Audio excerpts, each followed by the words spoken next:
Carolina defensive tradition still dominate foe after foe? Or is it but the stuff of yesteryear, with so much to fear when the other team owns the football? These are questions Bobby Bowden must answer this week as his team returns to play in the Atlantic Coast Conference. From the state of North Carolina, the Demon Deacons of Wake Forest arrive in Tallahassee, bonded by the energy and enthusiasm of their coaching staff, and triggered by one of the league's best running attacks that's produced wins in 2 of their first 3 games. Don't expect these Deeks to take a dive in dough. It's Wake and Florida State next.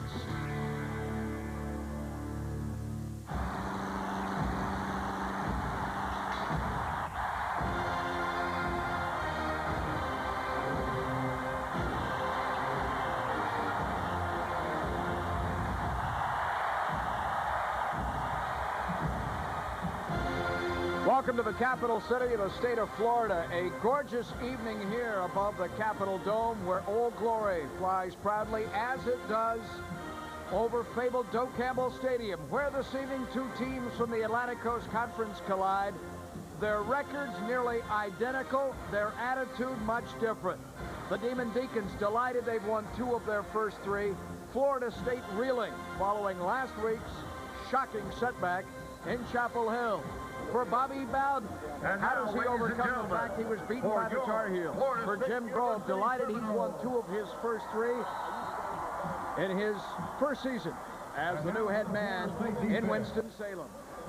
Welcome on Sunshine Network with Keith Jones. I'm Paul Kennedy. So tonight, Florida State returns home and places the nation's longest home field winning streak on the line. The Noles have won 36 in a row here. Bobby Bowden hasn't lost back-to-back games in about a decade, so lots at stake. And I think first you have to focus on attitude with this football team. It's only been 7 days since Chapel Hill. And a lot of these players, Paul, had never lost an ACC game before, and it's a unique experience for them that they've had to work through. Been a lot of conversation with Coach Bowden and the media, a lot of conversation with assistant coaches, a lot of conversation amongst media people, the reporters, the writers, the media folks that cover FSU. But when we sit down and we talk about it, it doesn't really matter what we say. It's what the kids say and how they respond. And here's what they had to say yesterday. It's hard to walk around knowing that you lost, and not only you lost that badly to any team, be it North Carolina or Miami or Florida. You never want to lose. You never want to lose that bad. I mean, it's just a serious mode. Started Monday in film. I mean, you can hear a pin drop all the way down to yesterday, Thursday. I mean, it's serious business. Basically, we just didn't play as good as we should have. I don't know if we just weren't focused, didn't take it as serious as we should have, but when we watch film, we were just making stupid little technique mistakes and stuff like that. And anytime you don't play right technique, I mean, anybody's going to make you look bad. We just been going out this whole week, working hard, you know, trying to look in every ball, trying to make every catch. You know, so when it's time to play these big games, you know, we did it routinely so much in practice. When it comes to game time, it'll just be like practice again. I think the team's done a great job in regrouping, and we had a great week of practice, and everyone's behind each other, and know that we can't blame that loss on any one person or any one specific position group. You know, everyone could have played a lot better, and we know that. So, like I said, we had a good week of practice, and we're ready to come out tomorrow versus Wake and make a statement. Bobby Bowden says our problems did not begin with Chris Ricks at quarterback. He played well enough to win. He really did, and the thing that's unique about Chris, he talks and he acts and he carries himself like a junior or a senior. But we have to remember, this is only his 4th start in college football. Great talent. You see his numbers for the year, and as you mentioned, as we come back to it, the loss not necessarily Chris Ricks' fault. A lot of other people contributed as well. Chris Ricks, who wears number 16, as did his Heisman Trophy winning predecessor, but certainly the comparison stopped there. He has thrown a touchdown pass in each of the 3 games this year. Now rejuvenated Wake Forest arrives here. They've won 2 of their first 3 and narrowly lost a week ago at the hands of the unbeaten 4-0 Maryland Terrapins. they sport one of the best ground games in the ACC, triggered by junior Terrence Williams. When you talk about Terrence Williams, you're talking about a guy that's a great overachiever. Not terribly big, not terribly fast, just works hard. And as you mentioned, 3 consecutive 100-yard rushing outings. You see his numbers on the year. Built close to the ground, Paul. He's hard to tackle. He's shifty. Doesn't have blading speed, but plenty of quickness. And he'll test this Florida State run defense that's #1 in the ACC. For Wake right now, in terms of time of possession, they hold on to the football. They're very effective at eating up time on the clock. So Florida State returning home to Doak Campbell tonight and looking for leaders to once again rediscover the victory column. And with more on that, let's go to the sidelines. The third member of our telecast team, here's Tom Block. Paul, you're exactly right. Last week, after Coach Bowden dissected the film from North Carolina, in addition to seeing way too many penalties, way too many turnovers, he saw way too few leaders. So kind of an unprecedented move, at least the last 10 to 12 years. He went ahead and named another captain in the middle of the season. Javon Walker named as an additional co-captain of the offense for Florida State. Walker, a senior receiver, joins Atruz Bell as captains of the offense. Walker is a JUCO transfer. He played baseball with the Florida Marlins for a little bit, but hasn't been at Florida State for the entire 4 years, so he didn't necessarily feel it was his place to take over. But now that he's got the green light from Coach Bowden, he's ready to be one of those leaders. I'll tell you the truth, I wasn't expecting it, you know. I'm thankful Coach Bowden named me a co-captain. Only thing I can do is pretty much do what I did before becoming a co-captain, going out, leading by example. And like I was telling a lot of the guys, you know, I know a lot of guys have been here 4 or 5 years, and I didn't think it was my place to try to tell people what to do and stuff like that, because I felt like myself personally, I didn't put in the time that a lot of these other guys have put in. But the only thing I can do, you know, just try to lift everybody's spirits and lead by example. We'll see if the addition of Walker helps Florida State in terms of offensive leaders. On defense, he wasn't named a co-captain, but Kendall Pope has been pretty vocal this week about wanting to step up even though he's a sophomore. So perhaps we'll see more leaders all over the place as the players have kind of reassessed their situation on this team after what happened last week. Paul, Keith. All right, Tom, from Tallahassee, Wake and the Seminoles coming up next. Primetime Knowles Football on Sunshine, brought to you by Checkers. You gotta eat. And by the Radisson Hotel Tallahassee. When visiting the home of the Seminoles, stay at the Radisson Hotel Tallahassee.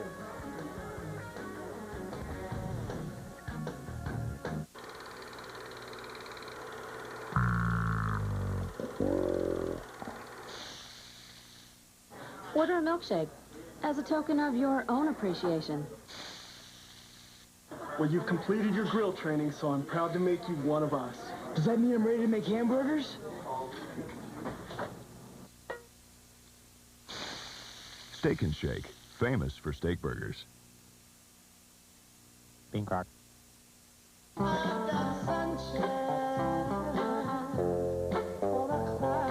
Now feel the rhythm of the beach with 30 heart and soul classics in this new collection from TV Music for You. Just give me some kind of sign, girl. Oh, my baby. Well, give me just a little more time. Hey, baby. Under the boardwalk, down by the sea. Just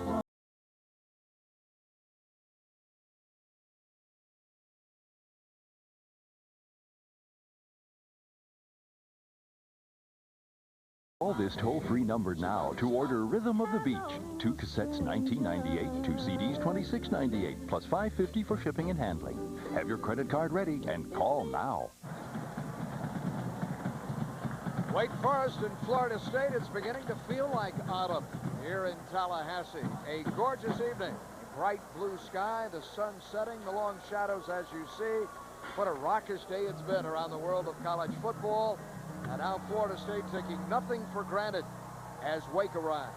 This is the most focus you'll ever see Florida State against the ACC, maybe what was considered a lower echelon of the ACC. Coach Bowden talked about during the week, Paul, that the Florida State players had to look at the next 2 games kind of together. Wake Forest tonight, off week next week, Miami coming up after that. And they can't lose focus by looking ahead, and they can't look back. They've got to play in the present. And I think you heard from the kids in our opening that it has been a great week of practice, and that focus is back. The newest captain is described by Tom Block, Javon Walker, joining his fellow co-captains, Chris Hope included, Chad Mader. Headed out toward the center of the field for the toss of the coin. You saw Chief Osceola aboard Renegade. The flaming spear already lit. One of the great pregame ceremonies, if not the greatest, in all of college football, set to trigger us into the second home game of the year for Florida State, which won on this field a few weeks ago against UAB, the University of Alabama in Birmingham. A victory over Duke as well. But last week, of course, the Seminoles upset by North Carolina. They stumble out of the gate for Chris Licks, but here comes FSU.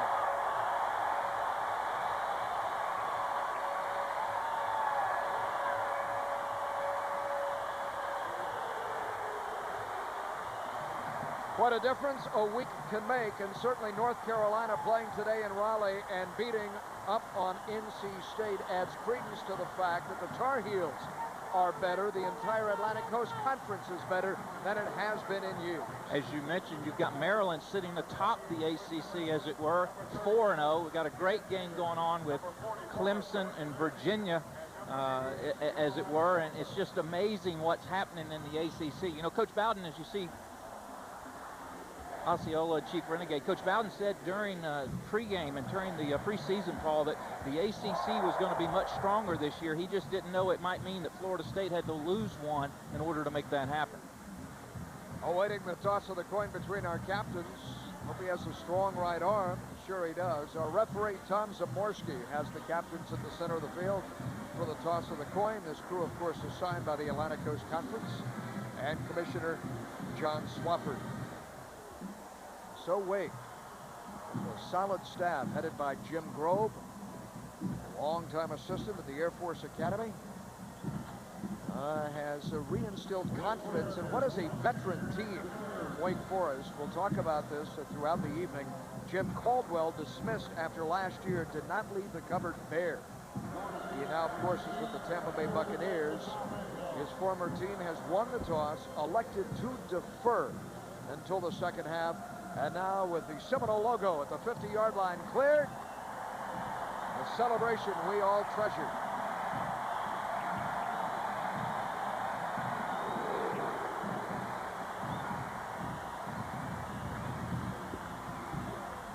The Garnet and Gold of Florida State and Bobby Bowden set to face a Wake Forest team that is rejuvenated. And for Bobby Bowden, what a difference a week makes.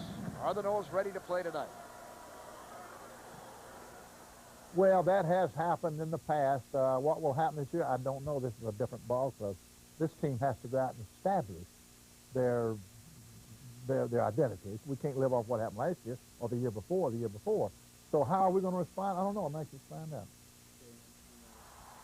Bobby Bowden at the age of 71, and of course the fourth winningest coach in the history of the game.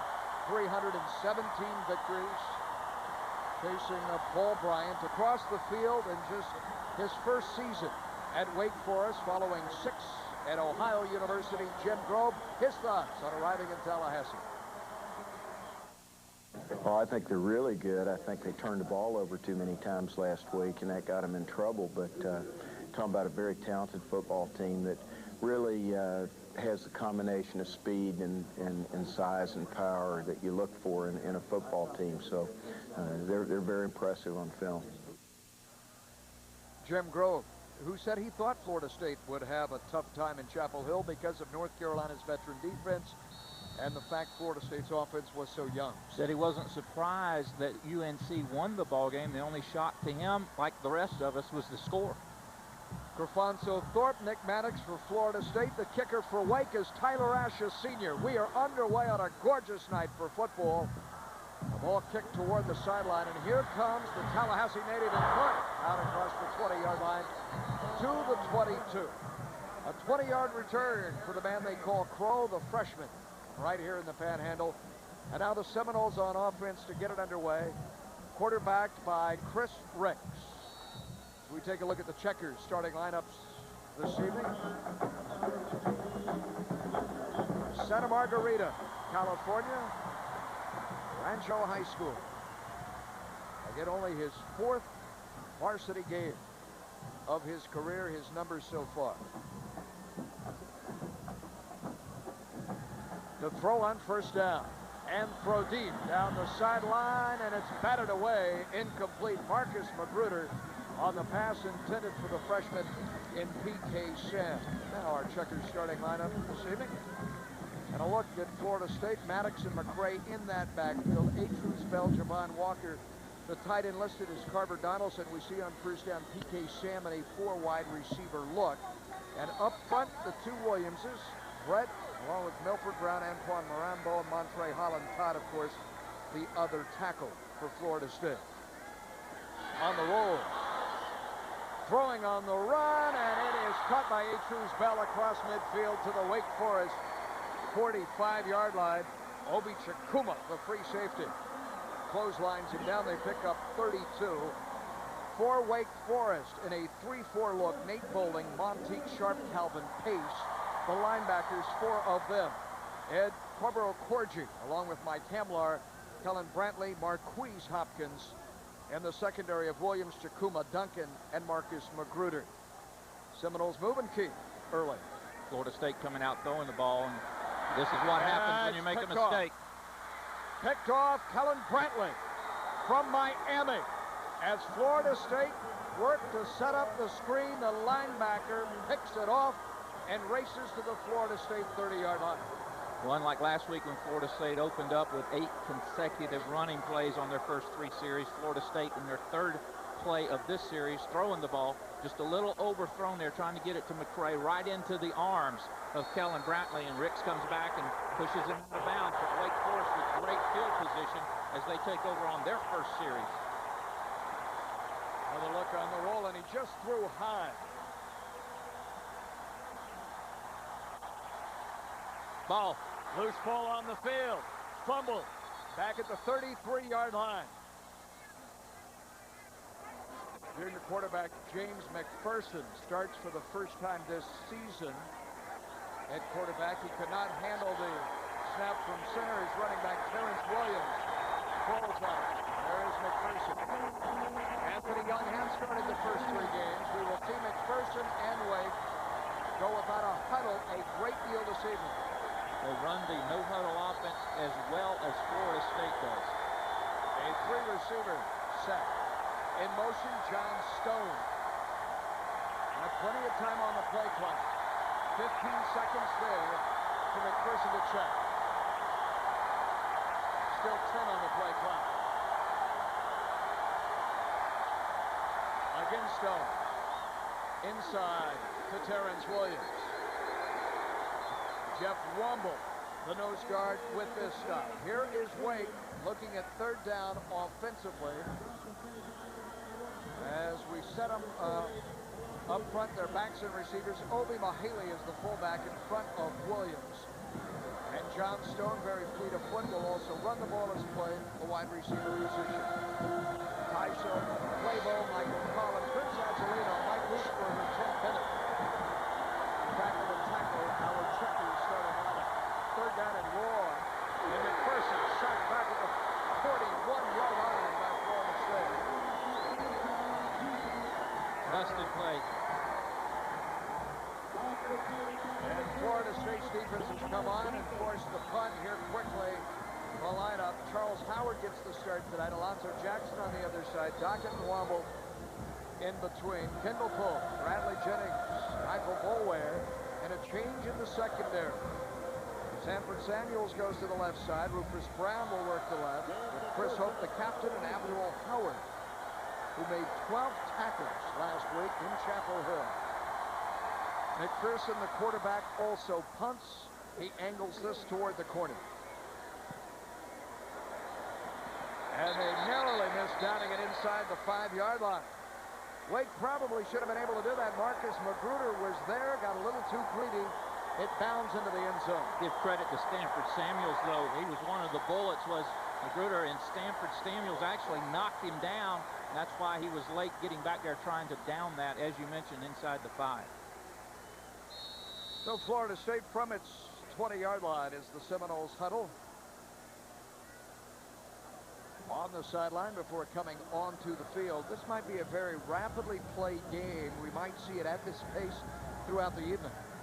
Well, as we've mentioned, we know that Wake is going to go with the no huddle. Florida State always with the no huddle off for a change of possession, and we expect to see the rifle 4 wide no huddle later on in the ball game. Single setback, spinning ahead, Nick Maddox, who is seeking a breakout game tonight, having been corralled by that Tar Heel defense a week ago. Nick not as successful in his second trip to North Carolina as he was in his first. There's his updated season statistics. Very gaudy 5.7-yard average, but only getting the ball about 10 times a game from his tailback position via the rush. That was his 30th carry now of the season, so that's a new career high, and this is junior year. Play action to him. Ricks feels the heat. Darts for 4, leaves him a yard short. Marquise Hopkins, the senior linebacker on this stop. There is the rugged 3-year letterman. Play action, Chris looking to his right, feels the pressure behind him, alertly takes the ball. Watch how he rolls it up and covers it up this time. Gets very near to that first down marker. Wearing that padding there on his left arm. That's the one that he banged the elbow against the turf in the UAB game. Still a little tender for him. Has led the Noles in rushing, as you see. The last 2 games, and tough running inside for William McCray, the fullback, the senior from Jacksonville, to earn the first down. See big Todd Williams there, number 79, and Willie wearing number 15 this year. Going to work on that left-hand side, right behind Brown. Mater in there with a little seal block. Unblocked comes in number 29 for Wake Forest, and Walter Simmons, and Willie able to bound off of him and get an extra couple of yards.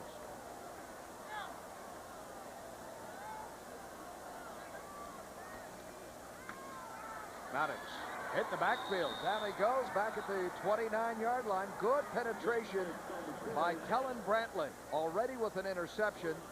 Now the Will linebacker with a tackle for a loss for Miami's Coral Park High School.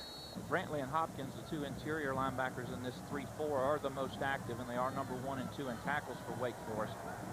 What a lot of teams are doing now, Paul, as Florida State lines up, is they're putting those 7 or 8 people in the box and daring Florida State to throw the ball. They've loaded the box here, and Chris is going to take him up on it. Throws a one-handed grab made by Coleman Gardner. You bet, you win. Gardner in front of Quentin Williams literally made the catch. And those are the types of catches that this receiver core needs, Paul, in order to regain their confidence and their concentration. Not much of a play-action fake. Didn't need one. A little fly route and a nice one-handed grab. That's something that the receivers do 2 or 3 times a week in drills. Another look at it right here. Just the way Jeff Bowden draws it up. An excellent execution by Chris and Talman. Following the gain of 41. Maddox has a hole. Down to the 20-yard line. The quick feet of Nick Maddox. An 8-yard gain on first down, and Hopkins, the linebacker, on this stop. Roy McCray checks out. Again, Florida State staying in the I formation. That's their running formation. Nick, who uncharacteristically fumbled along with several other people last week, covering that ball up and making a nice gain on first down. Second and short. This is what you like. 2 tight ends. Maddox again running roll. And he works it to the 10-yard line. That's the first down. And Florida State shot here in the early going. A team that has put but 1 field goal on the board, John, in 3 previous games in the first quarter, is driving toward what looks to be shaping up as a touchdown. Impressive drive going right now. One thing that's very evident, Paul and Keith, down here on the sideline, the guys on the side of the field are taking a much greater interest in what's going on out there. We see a lot of encouragement as they try to get this team juiced up. So it's these guys are. All right, Tom, here's Maddox slithering to the 6-yard line. You may have noticed, too, wearing a jersey with a Hinshaw on the back. That is Matt Hinshaw, young freshman quarterback that is being redshirted for Florida State. We're watching tonight from the sideline. as the Noles march on their second possession of the evening. The significance of that, of course, is his daddy was on the staff here with Coach Bowden in the very early beginnings. George Hinshaw, now gone on to a great NFL career. Chris can pick up the first down inside the 1-yard line. They're going to give it to Maddox again. And stood up at the 5, setting up third down. Marquis Hopkins was in there. Roderick Stevens, too, a junior left in on the stop and Nick. Florida State continuing to pound between the tackles. They want to get the ball into the hands of the running backs, particularly Maddox, a little bit more in situations where they're not back up in their own end of the field. 3rd and 4 for the first. Ricks guns into the end zone, and it's caught for a touchdown by Tallman Gardner.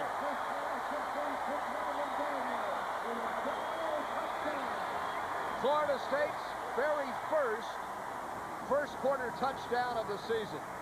And you never would have thought it. You mentioned it earlier, only 3 points in the first quarter in the first 3 ball games. And Florida State comes up with 6 and a chance for 7 here on their second drive in game number 4. Samia Beitia, freshman from Tampa, to tack on the extra point. So Florida State drives the length of the field, 80 yards on its second possession of the night, and scores first playing at home. Tonight it's 7-0, 7-0.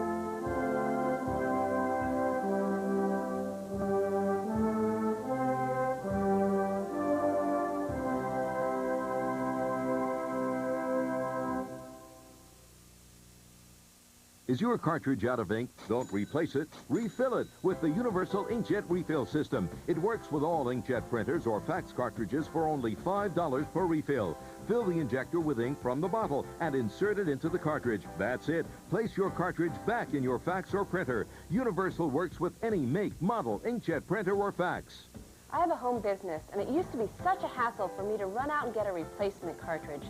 Now I have the Universal Refill Kit. It's so easy and inexpensive, and it's there when I need it. Order your refill kit for just $19.95 to refill your cartridge up to 4 times. Call in the next 10 minutes and you'll get 50% more ink free. Enough for 6 cartridges, a $180 value for $19.95 when you do it yourself with our refill system. And ask about our Color Inkjet Refill Kit. To order the Universal Inkjet Refill System, call 1-800-592-2100 or send a check or money order to the address listed.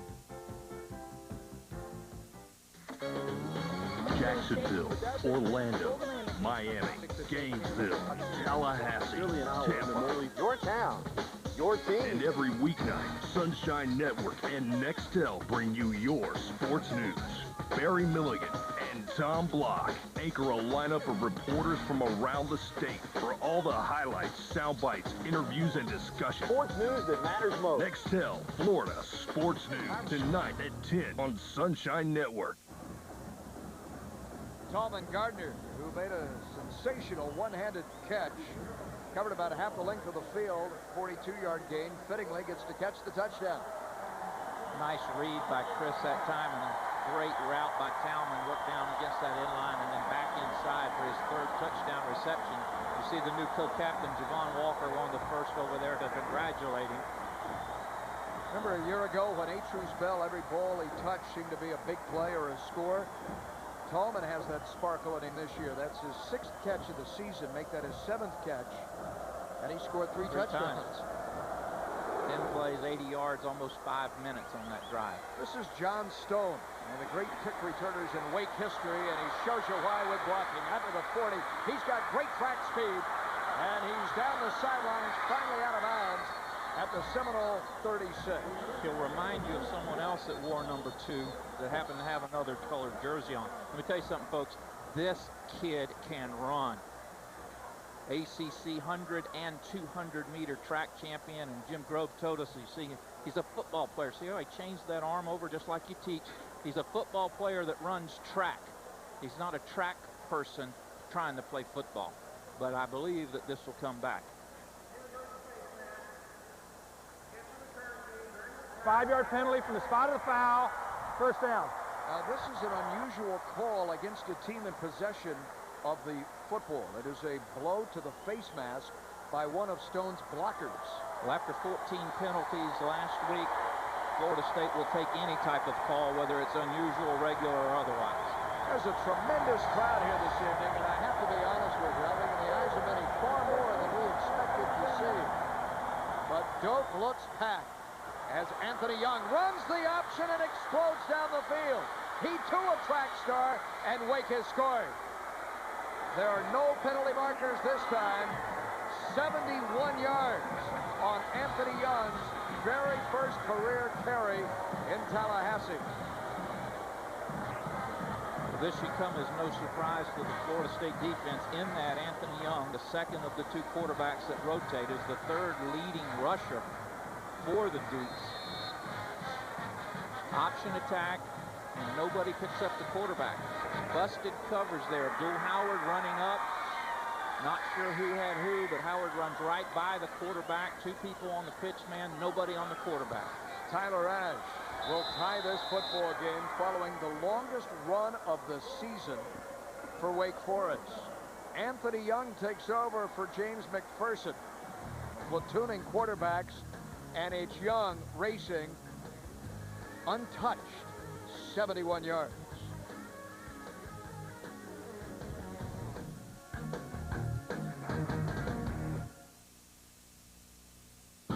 Time now for the Mercedes-Benz Florida Golf Tip. Be sure that your hands are not on a runaway on the backswing. And by that, I mean the hands are running away from the shoulders. If that happens, believe me, the shoulders will stop turning and they'll be at this angle. Don't use the hands because they will be too vertical too soon in the golf swing. Be sure to watch the Mercedes-Benz Florida Golf Scene on Sunshine Network.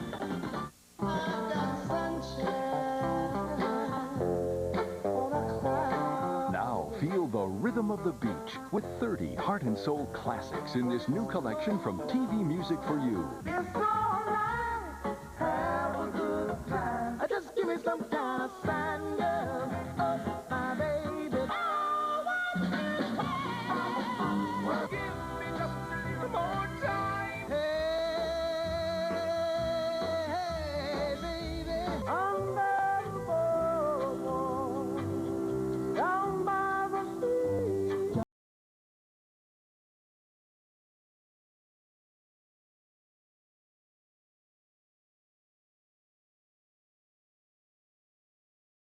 Call this toll-free number now to order Rhythm of the Beach. 2 cassettes $19.98, 2 CDs $26.98, plus $5.50 for shipping and handling. Have your credit card ready and call now. Pink Rock. Just what do we mean when we say steak burger?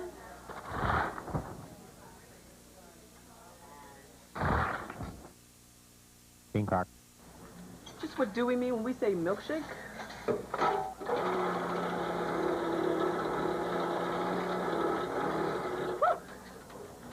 Just kidding. Steak and Shake, famous for steak burgers. Pink Rock. This is a stunner. Wake Forest, 81 yards. Anthony Young runs the option to tie this game. 2 touchdowns in less than a minute. 71-yard run. Florida State averages giving up 61 yards on the ground a game. You have the best rushing defense in the ACC. The Seminoles defense heretofore, and it has been scalded by the Demon Deacons. Tyler Ash, a senior from Shelby, North Carolina, chops this very short. That was a fair catch called for, but a fair catch not made. That'll be Florida State's second penalty. You can advance the ball once you've given the fair catch signal, and that may have been Chad Mater. Patrick Newton, actually. For Jim Grove, a very impressive cut about him. 6 years at Ohio, following 11 years as an assistant coach to Fisher Late a DeBerry. game. After signaling for a fair catch, the runner ran more than 2 steps. 5-yard foul. First down. I get back to Jim Grove, 11 years with Fisher DeBerry at Air Force. I would think the student athletes are very similar between those two schools. Well, when we talked to Jim on Thursday via conference call, we were asking about the makeup and the mentality, and he compared it back to the Air Force Academy. Certainly the Wake Forest kids not as subject to the discipline that they are at the academy, but from an academic standpoint, from their ability to work hard, understand, and think on their feet, very similar two groups of athletes. Chris Ricks. He's thrown a touchdown pass already tonight. 2 big strikes. Throwing deep here, and he has Javon Walker at midfield. And Javon Walker shoved out of bounds by Marcus Magruder, the freshman corner. That's 3 huge gains, rather big gains for Chris Ricks tonight. They're going deeper downfield, more vertical in the game plan early. Well, Wake will not run a lot of man-to-man. They're not gifted enough athletically to blitz a lot and run a lot of man-to-man. This time it's zone coverage, and it's a nice route, nice read, nice delivery. And you can exploit that against the Demon Deacons. If you'll be patient and the line will block and give your quarterback time, you can find the open holes in this Wake Forest. Quick pitch out there. Andrews Bell. That's the first down.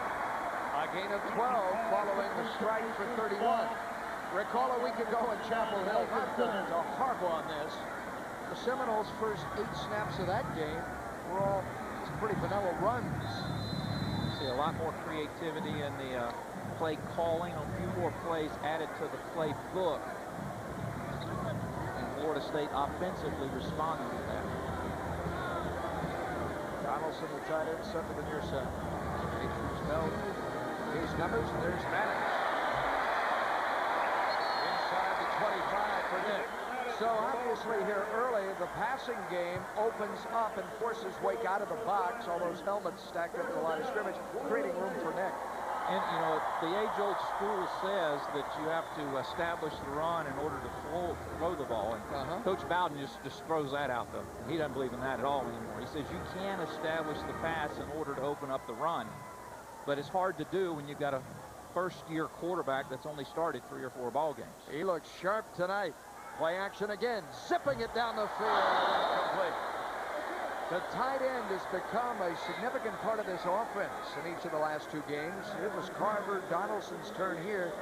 He's yet to record a catch this season. Donaldson, the receiver, you see him on the right-hand side, the receiver of the tight ends. Patrick Hughes more of a blocker. That ball's just a little bit too far out in front of Carver. You think he had him there? That could have been gone either way, but the ball was thrown up enough ahead that it would have been a spectacular catch. And the tight end was open. On that. Now out of the shotgun, 2nd and 10. But very close to the red zone. Blitz coming. Wake sells the house, flags down, throws to the corner. Fort made the catch, but he's out of bounds. Now back to the flag, and Wake may be offside. They were bringing the house against Chris Ricks. But Chris stood right in there, stood tall, and delivered that ball right where he needed to go, just slightly overthrown. Crow makes a great catch. See the offside signal against Wake. He will hang tough. Well, there's no doubt about it. When we visited with him yesterday, he had that big old strawberry about the size of a cantaloupe on his... Offside against the defense. 5 yards to the previous spot. Still first down. Second down. Bandage there on his right. He's got another abrasion there on his right arm. Got that big strawberry on his left outside part of his calf. But I tell you this, he still looked good. The hair was in place. Oh, yeah, he's got the look. He's got the look. He carries himself like a quarterback. We got a break there. It's 2nd down and 5 now. He and Jeff Bowden, the offensive coordinator, take a chance here. I'll give it to Nick. Nick gets a seal block, makes one. Foot race for the end zone. Touchdown, Florida State.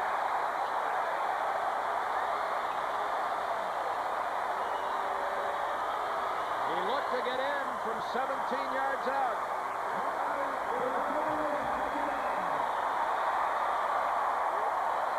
Well, we'd seen Nick take the ball inside on some inside cuts when he got into the second layer there, the linebacker layer. That time a nice seal block by the receiver outside.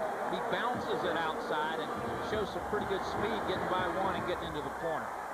Chance Gwaltney will be the holder for this freshman in Bachia. Xavier Bachia. His second extra point. Florida State with big plays in this first quarter, including a 17-yard gallop for Nick Maddox. And it's Florida State by a touchdown in a still young game.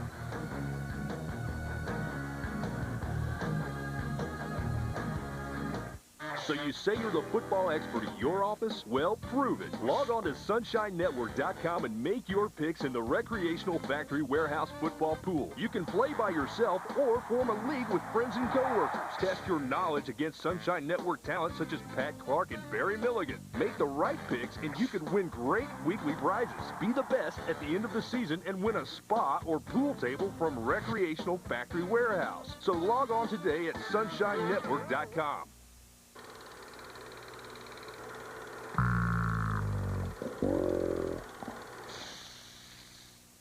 Order a milkshake as a token of your own appreciation. Well, you've completed your grill training, so I'm proud to make you one of us. Does that mean I'm ready to make hamburgers? Steak and Shake, famous for steak burgers. Bean crock.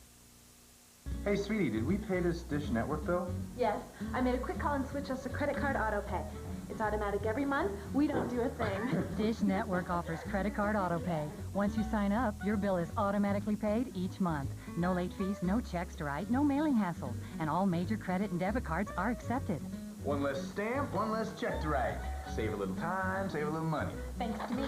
Call 1-800-333-DISH to set up credit card auto pay. It's fast, free, and easy.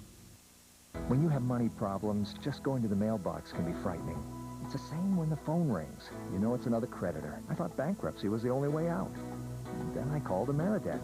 Every day, Ameridebt helps more people with money problems. We're a nonprofit organization offering free consultations to consumers seeking to eliminate their debt. Now my balances are dropping, and I only have one small monthly payment.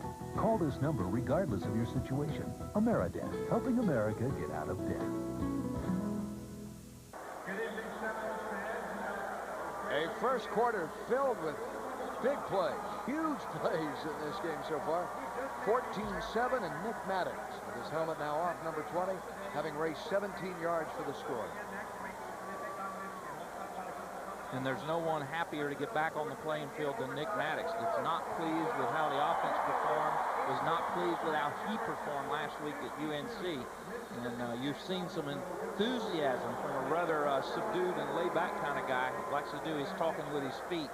He's a lot more animated. He's halfway to 100, Keith, and this game's all of 10 minutes old. Well, we've seen John Young once, or John Stone, rather. Here he comes again. Cracked well, though, at the 40, rather the 22-yard line again of a return of 19. Here's Tom. Hey, guys, remember when Nick Maddox came out of high school, he was a highly touted running back for North Carolina, but he was playing receiver until last year against Wake Forest. You'll recall, Travis Minor sprained his ankle, Jeff Chaney blew out his knee, Davey Ford broke his collarbone, and Greg Jones got hurt. So it was that game against Wake where they moved Nick back to running back, where he's been ever since, and a pretty nice run by him to get the Seminoles back on top, Paul. Young back in. Here is Stone. Stood up like Kendall Cole. Actually lifted into the air and belted to the sideline.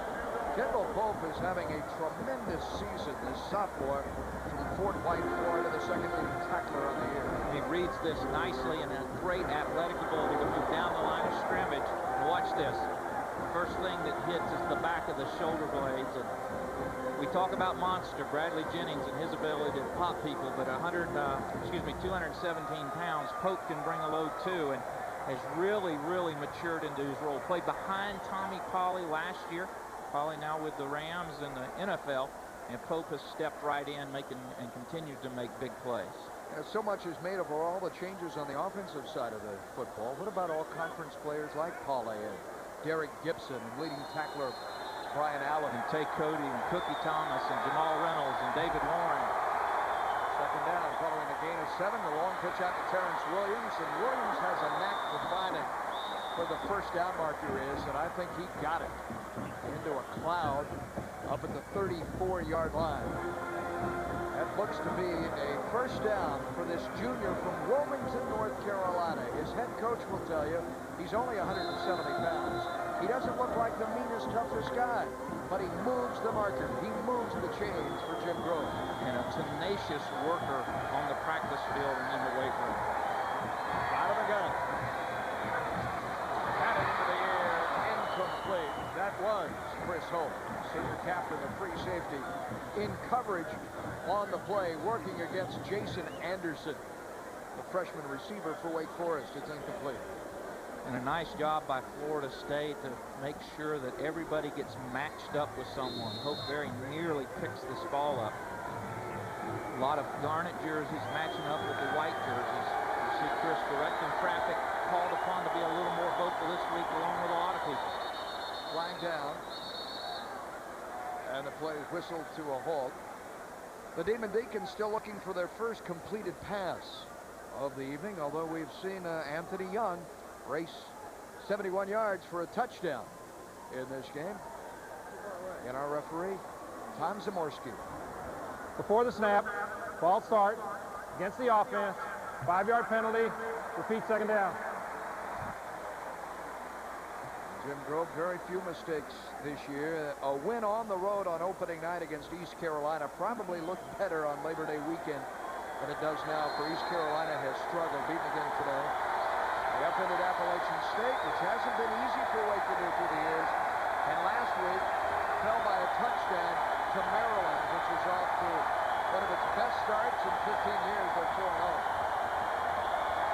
Maryland won today over West Virginia. Keep it on the ground again for Terrence Williams, who's very capable of handling the ball a lot. In that win over East Carolina, Keith, he carried 36 times. We had 84 rushing attempts in the first 3 games. You can do the math there, very nearly 30 a game on average. Very durable. Again, you see Pope and Jennings combining for the tackle. He's not the kind of guy that's going to be flashy. He's not the kind of guy that's going to jitterbug too much. He's a slashing kind of runner, but he puts up big numbers. On third down, needing a bunch, Anthony Young. On the move, throws, and that's incomplete. Broken up. Brian McFadden, young freshman, will get a lot of playing time tonight in the secondary with Malcolm Tatum out from a hand injury. Look at this defensive effort. Nice job by McFadden again, matching up, getting close to jerseys. You see him all over the Wake receiver, Fabian Davis. And as you mentioned, McFadden going to see much more playing time. Tatum out with that broken hand. Roy Smith still out, necessitating to move Rufus Brown over to the other side. Andrew Samuel stays at home. McPherson punts. PK Sam from his 31. About a step and a half, and then trouble for him. Ricky Perez. Special teams hustle, and rather than Sam, that's Dominic Robinson. For Bobby Bowden, ranking 4th in the history of the game in victories, and closing in now on Joe Paterno, who failed again today, unfortunately, to win that Bear Bryant record-tying 320-30. Was beaten by Iowa. So Bobby with the win tonight would be his 318. Bobby likes playing Wake. He's 9-0, perfect against Wake Forest. Wake's only beaten Florida State once in half a century. There has been one time. Ricks, right at the line of scrimmage, shoveled it ahead to Atruz. That's a completed pass. Atruz to the 42-yard line. Very close to being across the line of scrimmage. At Atruz Bell. Well, and Chris has got a unique ability to know where he is on the field. Again, a very difficult throw, moving to the left for a right-handed quarterback. Just flips it. Nice job. I think if Atruz had gone all the way across the field, it was a little more open. He chooses to come back. Still picks up about 9. But again, this is the creativity of the freshman. He's absolutely fierce, Paul. He doesn't mind doing anything. McRae. Tough carry for the first down near midfield. Calvin Pace, right defensive end, on this stop. So they work the fullback into the offense here with Maddox offensively. And piling up some yards tonight, close to 200 total yards in the first quarter against Wake Forest. Well, you see Willie get his second carry, only had 9 in the first 3 games, and Florida State utilizing him a little bit more in this offensive attack. Remember, they were throwing to him early, too, on a screen that was intercepted by the linebacker in Brantley. From the gun. And he'll take it. It's caught. He's gone. That's a first down across midfield. For the Deacon 38-yard line.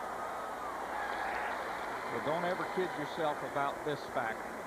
And I'd like to see him race. I think Chris Ricks might be as fast, if not faster, than Charlie Ward in terms of foot speed. Certainly not as quick or as elusive, but once he starts heading north and south, he's just like a tailback in that he can run well on that 6'2" frame. Number 16 for a gain of 16. Remember, against North Carolina, Florida State had its lowest offensive total in a decade, only 224 yards. They're about at 224 in this first quarter, which isn't over yet. Greg Jones on the carry. Greg Jones, his first tote of the night. Stop was made by number 28, lowest in a decade for Florida State. The offensive numbers last week. But here, Keith, they're right at 215 yards for offensive coordinator Jeff Bowden. Well, we knew that Florida State was going to open it up. There was no doubt about that, and they certainly have thrown the numbers up, representing a dedication to a little bit more wide open offensive attack. 3 receivers. Passing look to this. Off he goes again.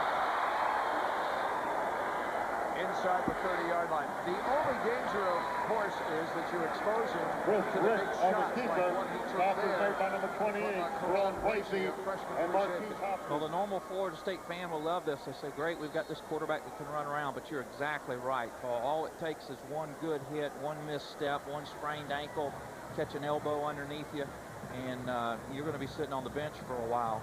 Chris is very tough and very durable. He's established that. But it's just not something I think you want to get into the regular routine of doing, and that being your quarterback running the ball consistently. And he needs about that much for the first down. Ricks has thrown for 128 yards tonight, rushed for close to 20. Nick Maddox with nearly 60 yards himself, all at Wake's expense. Not for a couple of mistakes, the interception, and of course the long run by McPherson, Demon Deacon quarterback, or rather Anthony Young. That'd be a perfect start for FSU. Chris is really working himself into a comfort level with this offense. You can just see it in the way he carries himself and the way he conducts himself.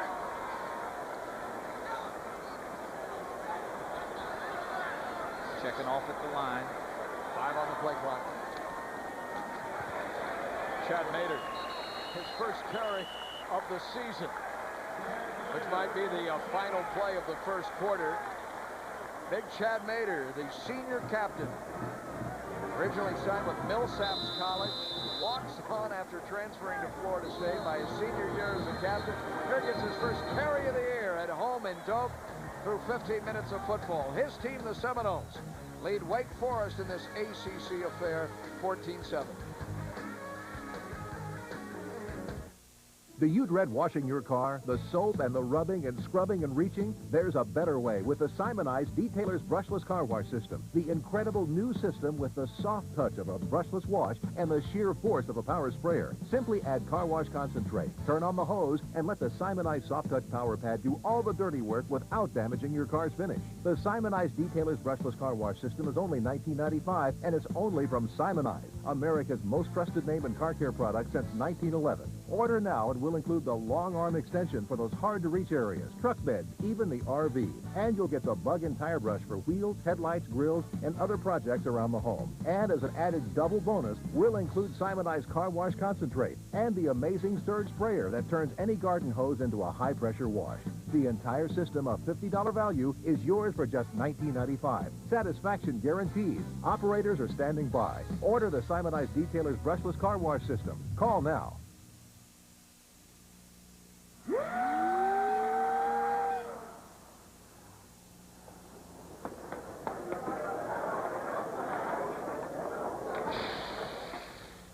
His focus is complete. His determination, steely. This kind of mastery is not a learned skill, but rather an intuitive gift. Stop it. He seems tense. Steak and Shake, famous for steak burger. From Doak Campbell, Florida State Football on Sunshine is brought to you by Steak and Shake, famous for steak burgers. Now the gorgeous vistas, our college football capital tonight.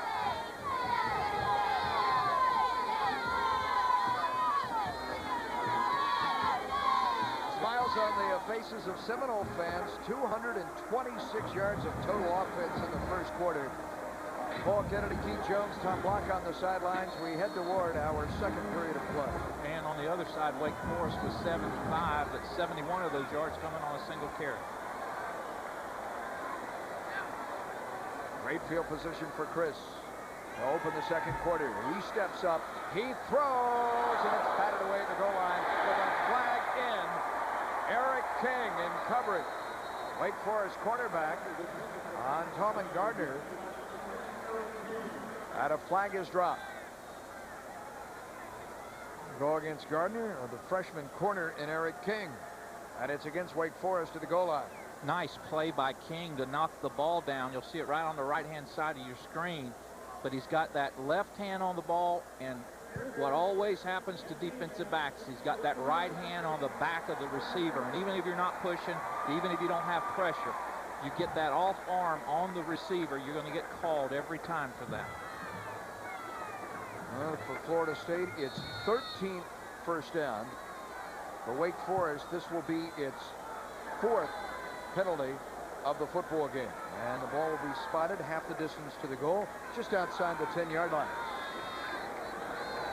Mader in front of Maddox. In the backfield, Maddox on the carry. Mader leads it. Quick feet to the edge. And the 4-yard line with King having him by the collar. Now, what he lacked in North Carolina in his return to his native state at this evening, he looks quicker. He is quicker. And that's one of the things that is an intangible about football, Paul. You can go out on one given Saturday and have the same physicalness about you. We're talking about Nick Maddox. And come out the next Saturday, and if you're playing inspired football, you'll be just that much quicker. You'll make that much of a quicker read. And this is almost an entirely new Nick Maddox running football. Looks great. A load formation here, both McCray and Mader, two beefy fullbacks in front of Maddox. Gets the carry with interference. He hurdles in the end zone. His second touchdown.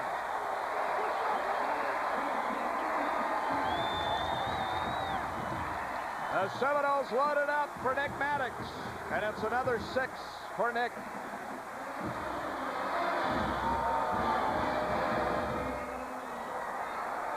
Right into the short side of the field, too. Great effort all the way around. Nick hurtling into that end zone. Elliot Batia. Out of Gwaltney's hole. Gets his 3rd extra point. Florida State has 3 touchdowns on the board against the Demon Deacons. We are less than 20 seconds into our second quarter, and number 20 is into the end zone for a second time.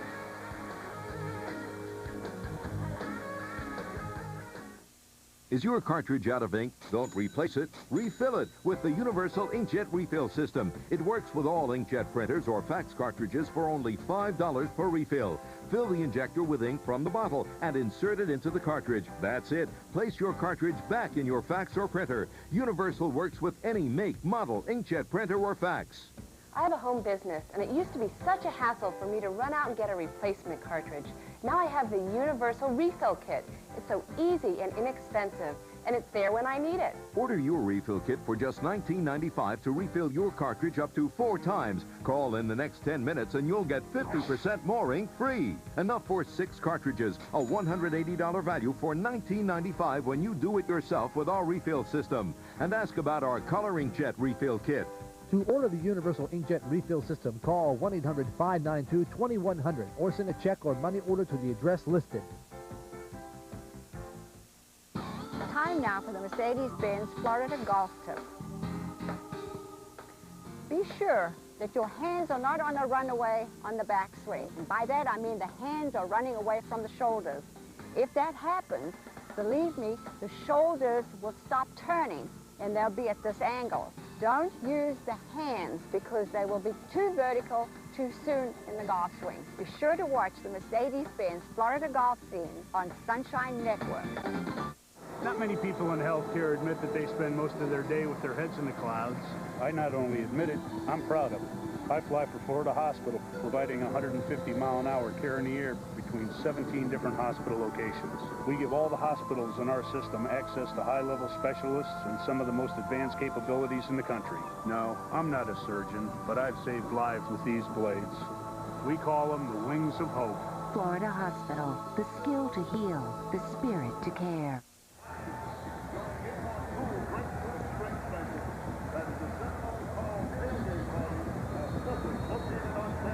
Nick Maddox with his second touchdown. And look at his average tonight. Close to 7 yards per carry. You're right, he is quicker. John Stone is dangerous return man in the ACC. 14th in the country last year in returns was Stone, and the year before that, Paul, he had a 6 yard better average, but he didn't have enough returns to qualify. He'd been in the top 10.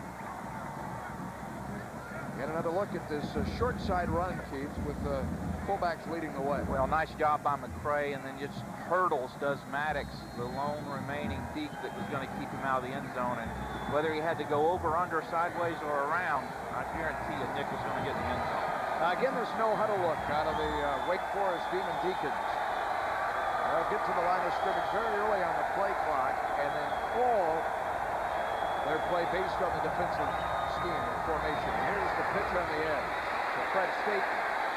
Not a lot of running room on the sophomore's first carry of the night. And there's a flag thrown in as well following the stop by Abdul Howard on that Wake Forest sideline. 2 flags over there. In fact, whatever happened, they both saw it, they being the officials. Abdul Howard had a mild concussion last week against North Carolina. That's not good news for the Seminoles. Is it the 5 or the 15 variety? Inadvertent face mask against the defense. 5-yard penalty. Second down. What is a mild concussion when it happens to somebody else? The mild concussion is where you can come in on Sunday and you still know your address and phone number. After the ball game, you come in on Sunday to check in. You see the inadvertent face mask there. A lot of garnet jerseys around. Not know who that is. Stone. See a lot of that tonight. Just trying to get the ball in the hands of a man, as you said, that at one time his junior year was regarded as the fastest man in the ACC as the 100 and 200-meter champion. Dedicated himself to football, did Stone. He'll be working left to right. They'll run this 6 or 7 times in a ball game. Set out track this past spring so that he could participate in spring drills under the new coaching staff for the first time. Dedicating himself to football so he could get better, and he's probably got a future at the next level. Somebody will use him in a specialty situation. On the reverse to him, and look at the blocking as well. You have outstanding speed, you have blockers, and this time I think the blockers got in the way. They floated toward the sideline, and he's hemmed in at the Florida State 38-yard line after crossing midfield. Big play out of John Stone, a gain of 23. Let's take another look.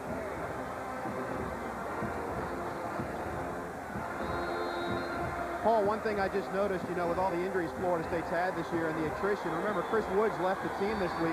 Right now, FSU has a couple of guys, Brian Ross and Mike Shaw, playing the 2 tackle spots that aren't used to getting a lot of playing time. Staten tripped up here by Chris Hope. And it seems that is going to be an ongoing storyline, Tom and Keith, throughout the year. The weaving of this tapestry passes into Florida State. This is not a dominating class. It is a talented pass, but one that is continually, it seems, going to be in transition. Who plays in different places? And a lot of 2 and 3s seeing more playing time than they normally would because of either attrition, as Tommy mentioned, or injury. Inside Staten.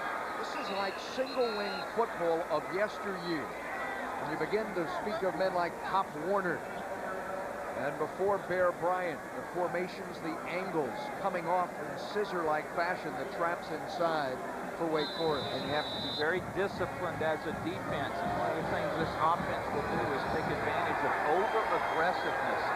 You get one person out of step, and they can go big. Wake is on the move. And Young called down. A nice tackle there by Kendall Pope on Anthony Young with assignment football. I mean, you played the option, Keith. Define it. Assignment football. Everybody has a specific job to do, and if one person fails and the offense takes advantage of it, that's the pressure that it places. You saw Young that time as he jumped up, Paul, tapping himself on the chest. Should have pitched that ball. It was wide open. He was saying, I know, I made a mistake. Inside again, this is Staten. And sophomore Fred Staten has been a big part of this drive. We don't 4 carries. You don't lose a lot when Staten comes in for Williams. He had 27 carries on the season coming in, averaging about 10 a game. His per rush average actually better than Terrence Williams. Staten at 4.7, Williams at 4.5. They interchange them and don't lose much. 16 plays for Wake tonight, make it 17, and most have been better than this. But 14 have been on the ground. Staten front for a loss. Bradley Jennings, Michael Boulware, 2 linebackers. There is Boulware up to meet him in his own backfield. They've only attempted 2 passes in this game.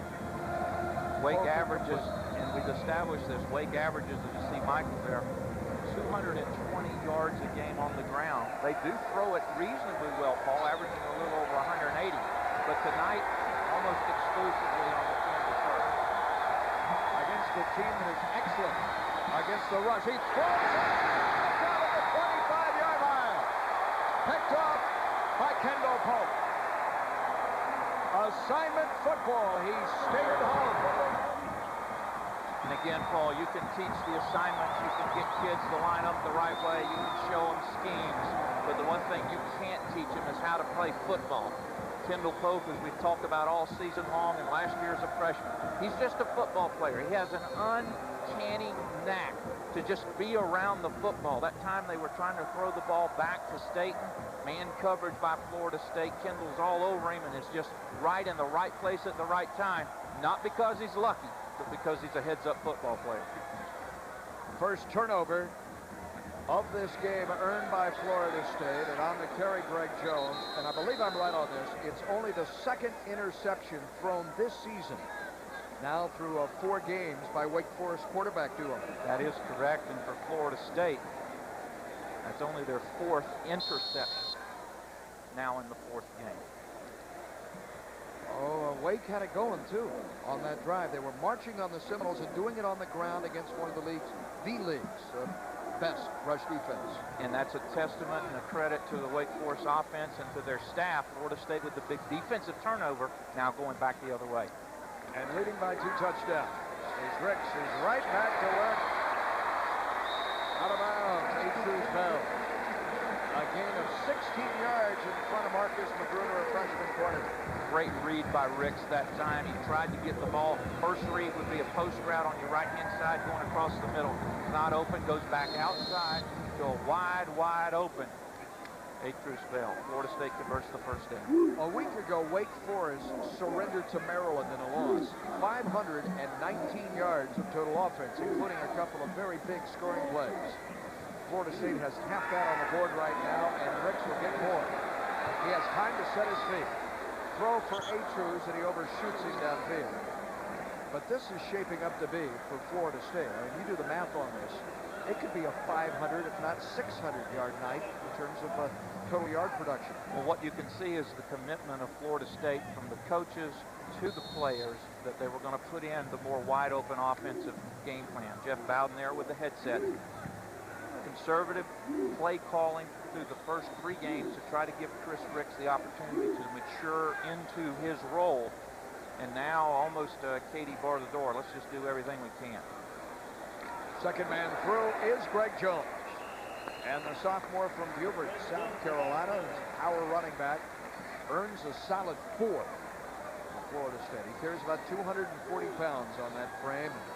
Senior linebacker Ed Barbara-Corgi on his tackle.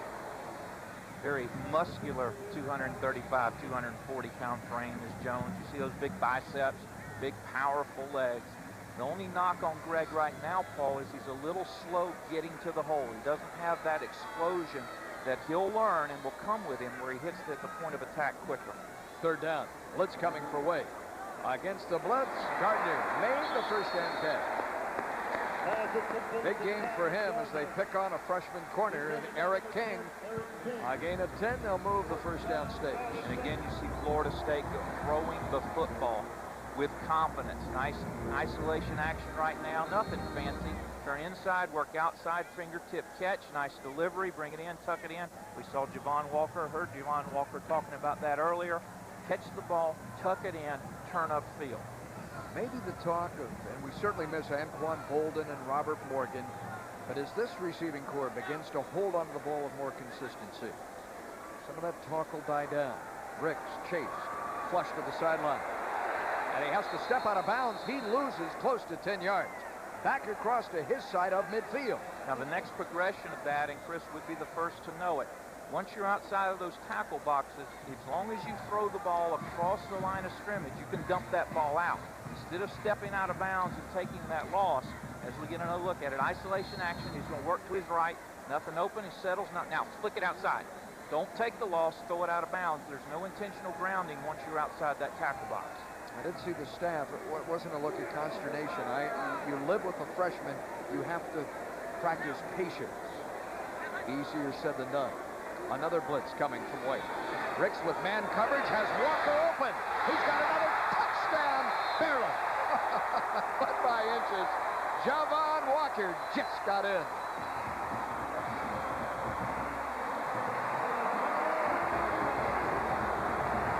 Don't count your TDs before they hatch. Walker tripped up, stumbled just over the goal line. You were helping him in all the way, though, Paul. I was hoping he wasn't short. Nice throw by Chris Ricks. And great adjustment. We'll get another look at it in a minute. Great adjustment to the ball by Javon Walker. Atia, a busy first down. Savied with his 4th extra point following a 52-yard touchdown strike. Another quick 6 out of Ricks.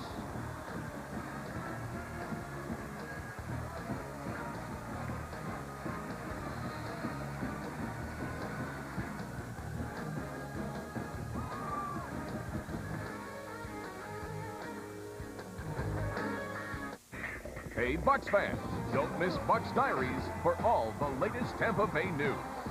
Bucks Diaries takes you behind the lines for personal access to the Tampa Bay Buccaneers. Receive answers to all your football questions and inside info you've never dreamed of knowing. Features with your favorite players and analysis of on-field strategy. Bucks Diaries delivers the story behind the action. Bucks Diaries, Mondays at 7:30 on Sunshine. My father's first truck cost $1,600. This one costs $30,000. That's why I depend on a Rhino lining to keep my truck bed looking new. If you work your truck hard, then you need a Rhino lining sprayed-on polyurethane lining to protect your truck bed. Rhino Linings is the world's leading sprayed-on liner company. Their Tough Stuff liner, sprayed on up to a 1/4 inch thick, is virtually indestructible polyurethane, and unlike plastic liners, which don't stop truck bed rust, a Rhino lining protects your investment permanently.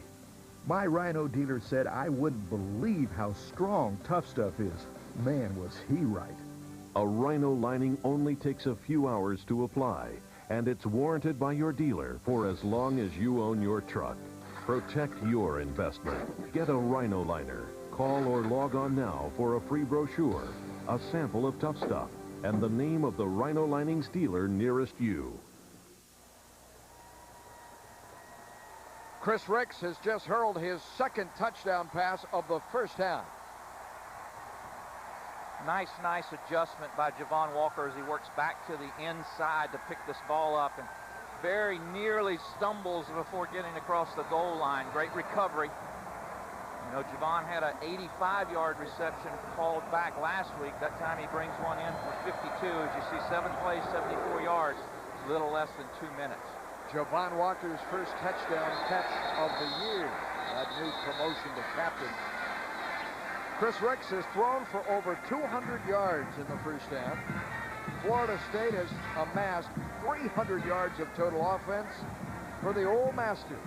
What a difference a week makes. And he knows, in quest of what would be for Ricks and the Seminole tradition, a 10th consecutive Atlantic Coast Conference championship. Here is how they stack up with the third of the season having been played. You see Maryland up top, Virginia tied with them. That is a drop on a tight end in the flat. Ray Thomas off the arm of James McPherson. They've yet to complete a pass. 0 for 4 now. Maybe we can get another quick look at that ACC lineup and the standings here. Clemson with an upset today of top 10 ranked Georgia Tech. And of course the Seminoles have to play both teams later in the year. Yeah, it wasn't pleasant about the household. Miss Ann was not happy last week. Last week, Tommy, of course, upended by Virginia.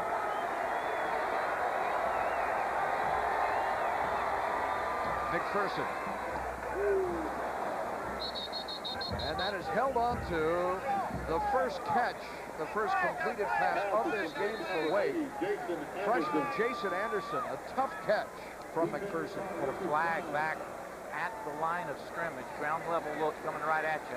As we commented with Ricks, again, a tough throw for a right-handed quarterback. Nice delivery by McPherson. And Anderson brings down the first Demon Deacon reception, but we do have a little counsel going on at the line of scrimmage. Holding against the offense. 10 yards to the previous spot. Repeat second down. Wake has committed another mistake for Jim Grove's team. That's its 5th penalty of this first half. So they have surrendered big plays, making mistakes, and turned the ball over. Interception by Kendall Polk that produced for Florida State its 4th first half touchdown. Stone in motion, takes the handoff, cuts back. Wrapped up and dropped by Kendall Polk. First man to him was Abdul Howard, who helped out. But Wake tonight is having an audience with the Polk. A game that he's playing. Howard will not get credit for the tackle, but he's the one that allows Kendall to come over. Howard comes up, takes away the outside, forces him back inside, spins off of him, but Polk's right there to mop up. No gain, 3rd and forever. Florida State shows 4 coming in this pass rush.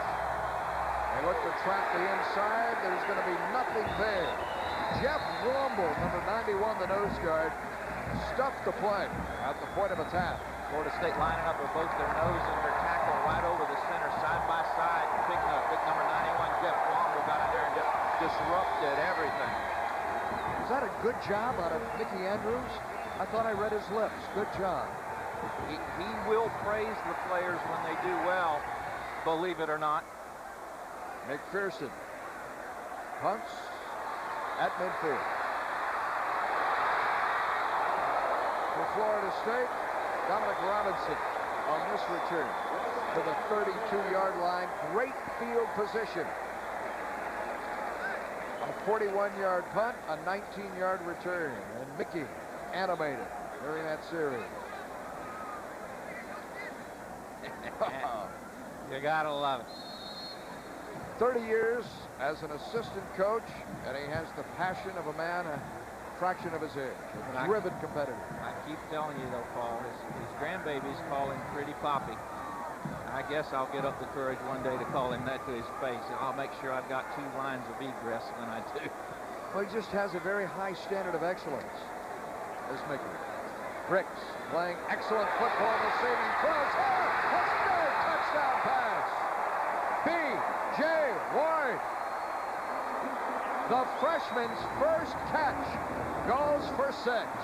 Folks, there's your backup safety at the beginning of fall camp. B.J. Ward, highly touted, extremely highly touted defensive back prospect when he came into the Florida State program.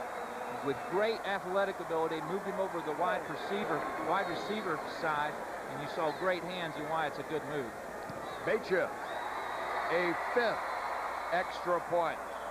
We still have 7.5 minutes remaining in the 3rd quarter, but B.J. Ward on the receiving end of a 31-yard touchdown. It's the first time in his Seminole career he has ever touched the football.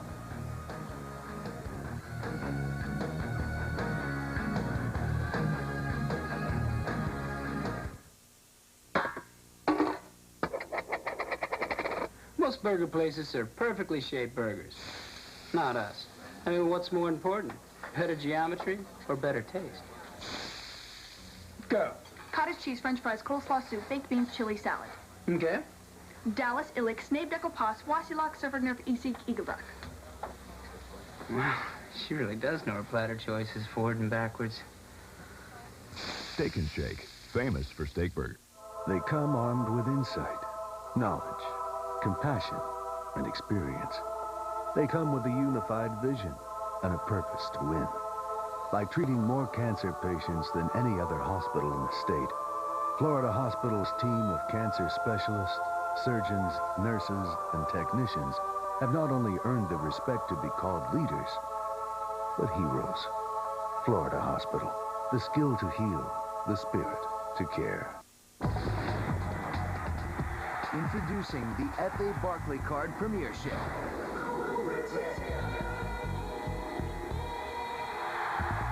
Elite clubs.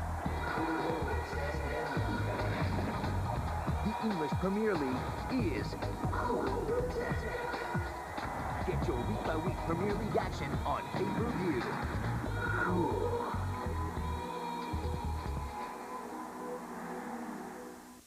If I look happy, it's because I've got a super night's sleep in my Craftmatic Monaco adjustable bed.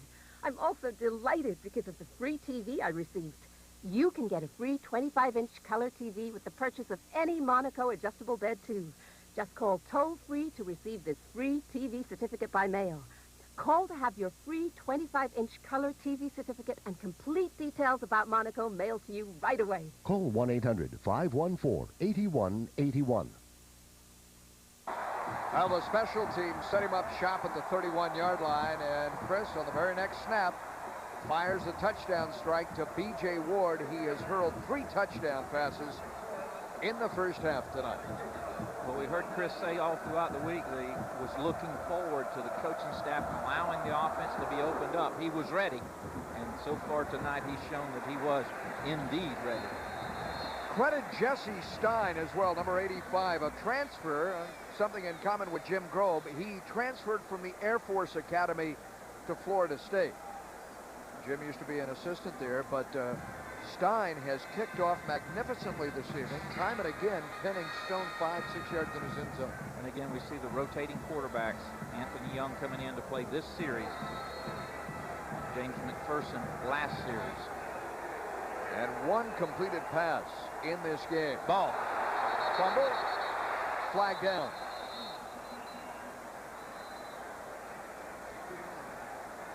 And we'll sort this out.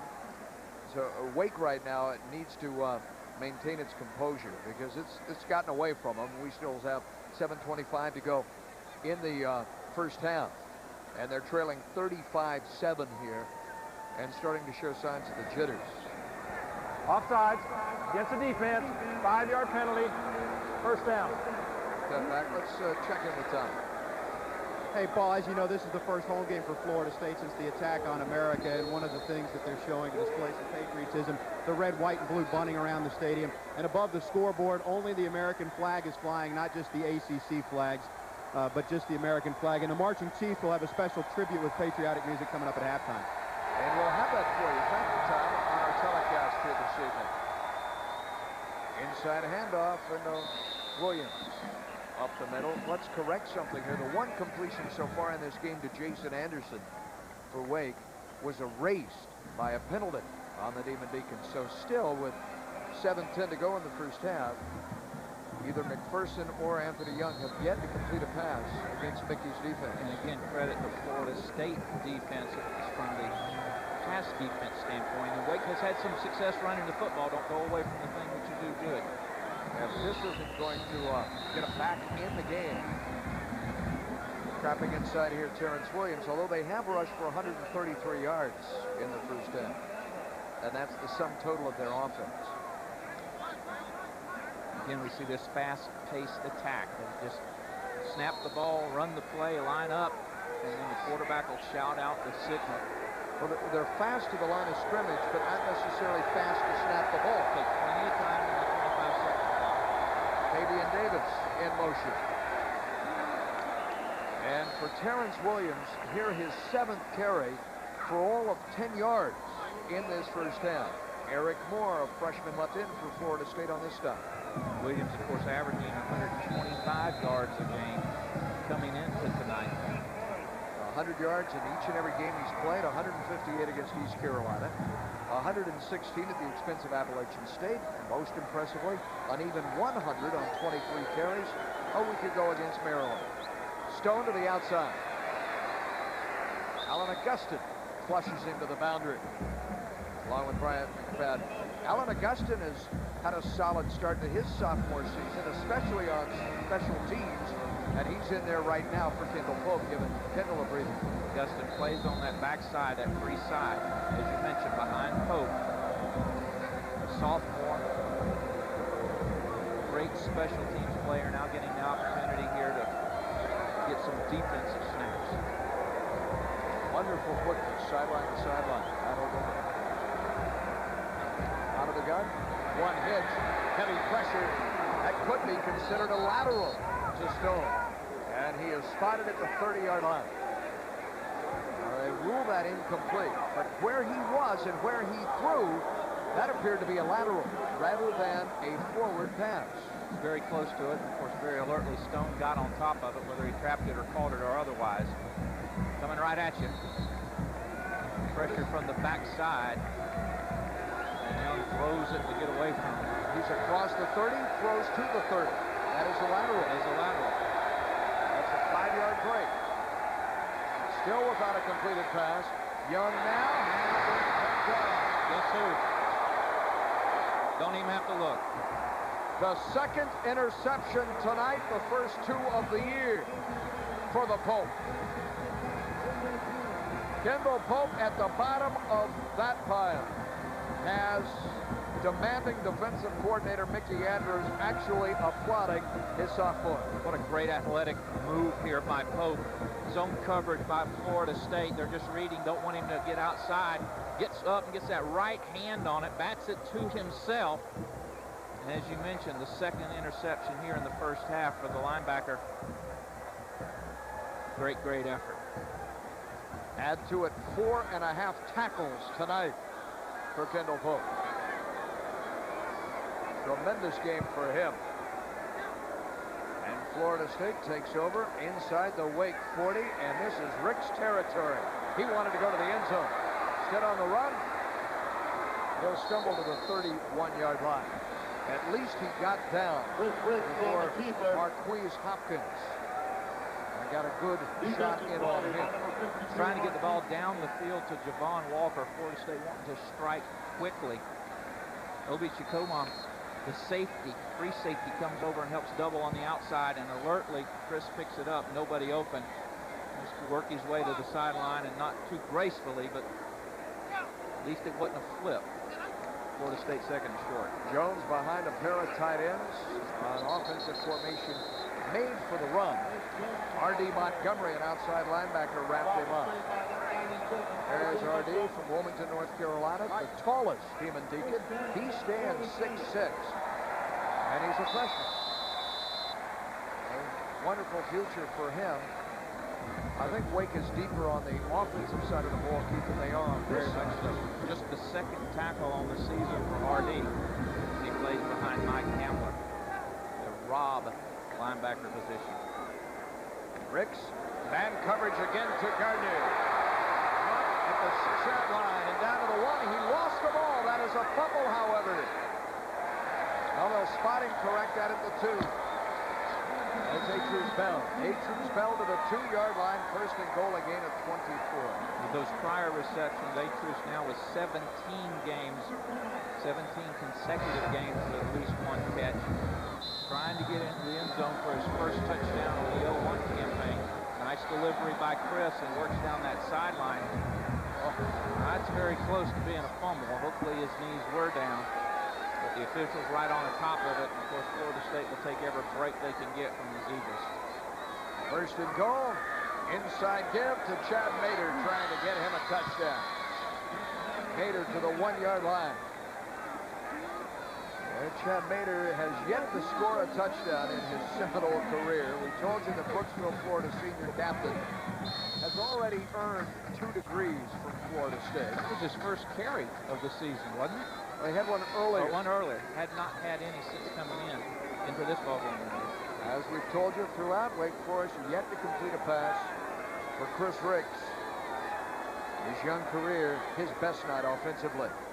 Not Greg Jones. Cuts it back and scores.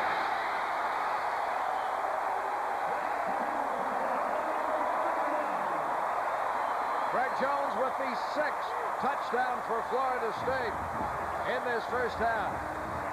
The Noles with more than 40 points. Pitch look out of the eye formation and great power running by Greg as he cuts it back to get into the end zone. 5 different Seminoles have scored 6 different touchdowns. And Beitia has been perfect with the PAT each and every time. The route is on. We've yet to reach halftime. 42 points, balanced by 380 yards of total offense. And for Greg Jones, the sophomore, with his 2nd touchdown of the season. Again, good look up front by Chad Mater, known for his blocking ability. He's going to get on the linebacker, and then Greg's going to cut right behind him.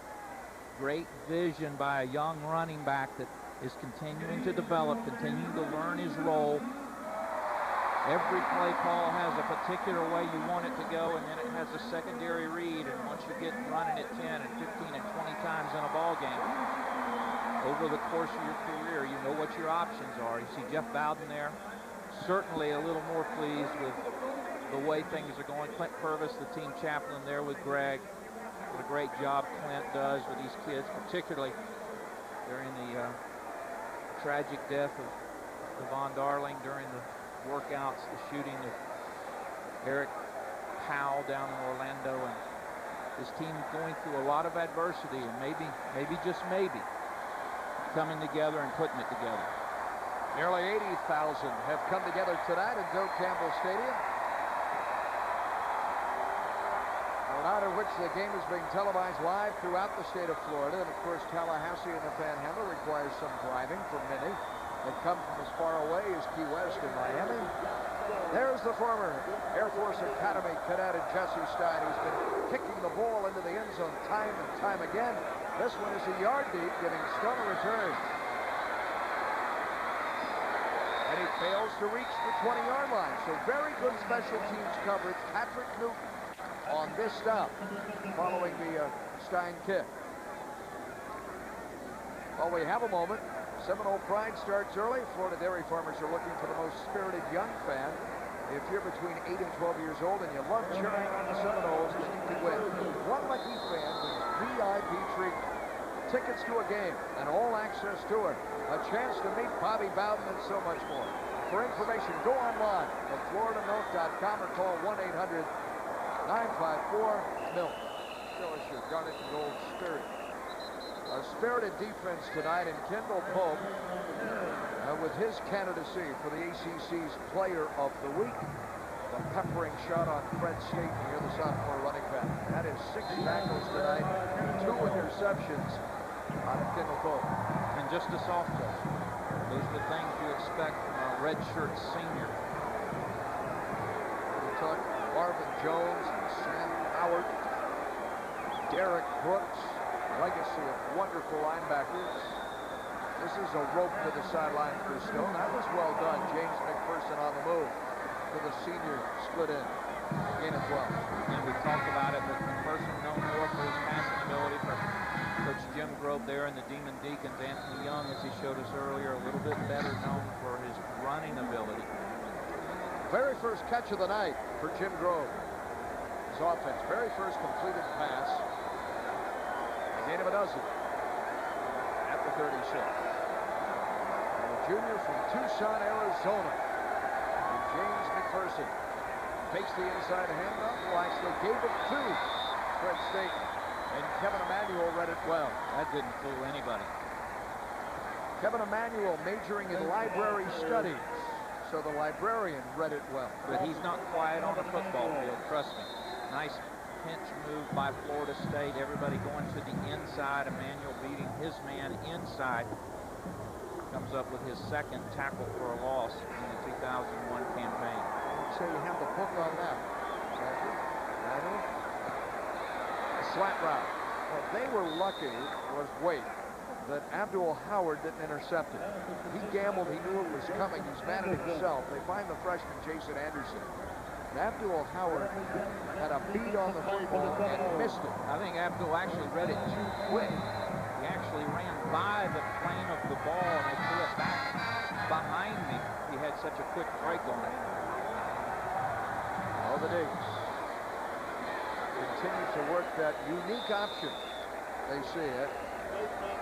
You will see a bit of the Air Force Academy look in here, which was so successful in the old Western Athletic Conference, as well as Ohio University, in what is a coach's conference, and we all respect what has been done in the MAC, the Mid-American Conference. There is no doubt about the talent of this young man. He brought almost his entire coaching staff with him to Wake. They're building the foundation of a good program, and he's a guy that can make it happen. McPherson throws. That ball's latched on to by Fabian Davis. And the junior cannot get away from Rufus Brown, but they picked up 15 yards with the Demon Deacons. Fabian Davis, his first catch. Again, Rufus Brown getting his first start in base defense with Malcolm Tatum out. Normally plays the right corner. Maverick Samuels moved over to the left corner. Well, wait for getting to mount something offensively. Diving effort, and Jason Anderson, who leads all Atlantic Coast Conference freshmen in receiving yards per game, could make the diving grab. Promising future for this freshman from Charlotte, the second leading receiver on the year for the Deacons.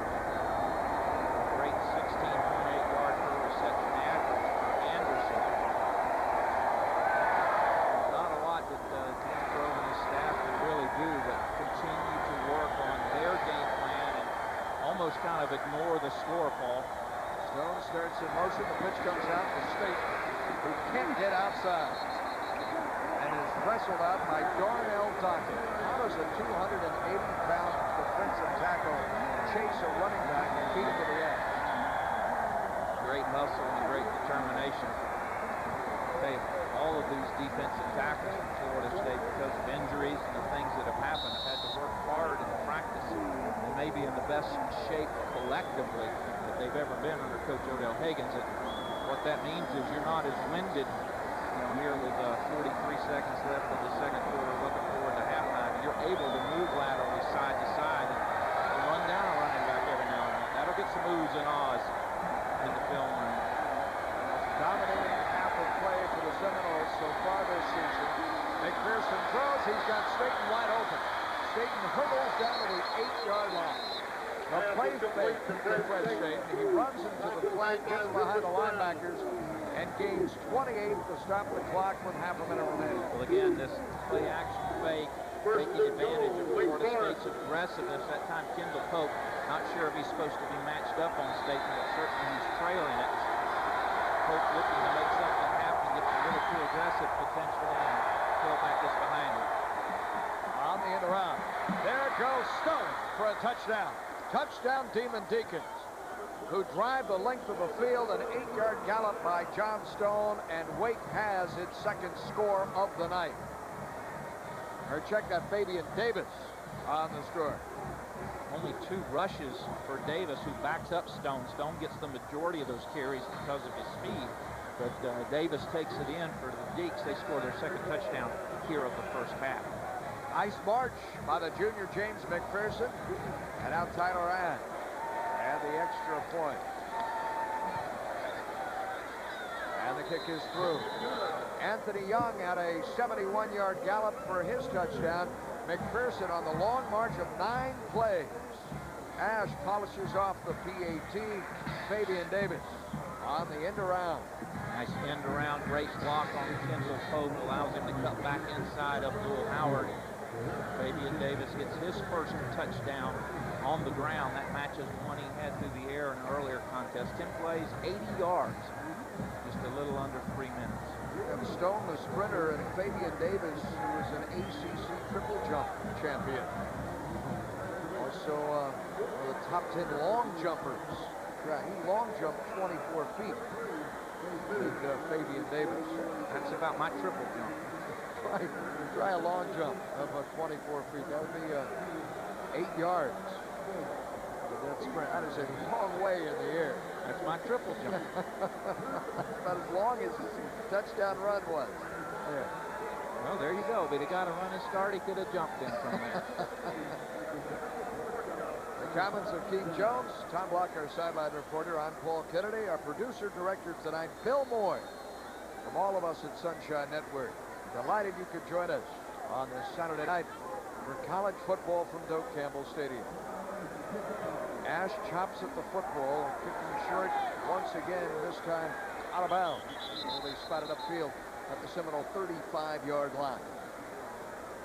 With that drive, Wake now with a little over 200 yards of total offense, right at 221. That matches Chris Ricks and his offense's 380-yard output. Florida State with 22 seconds left here in the second quarter has all 3 of their timeouts.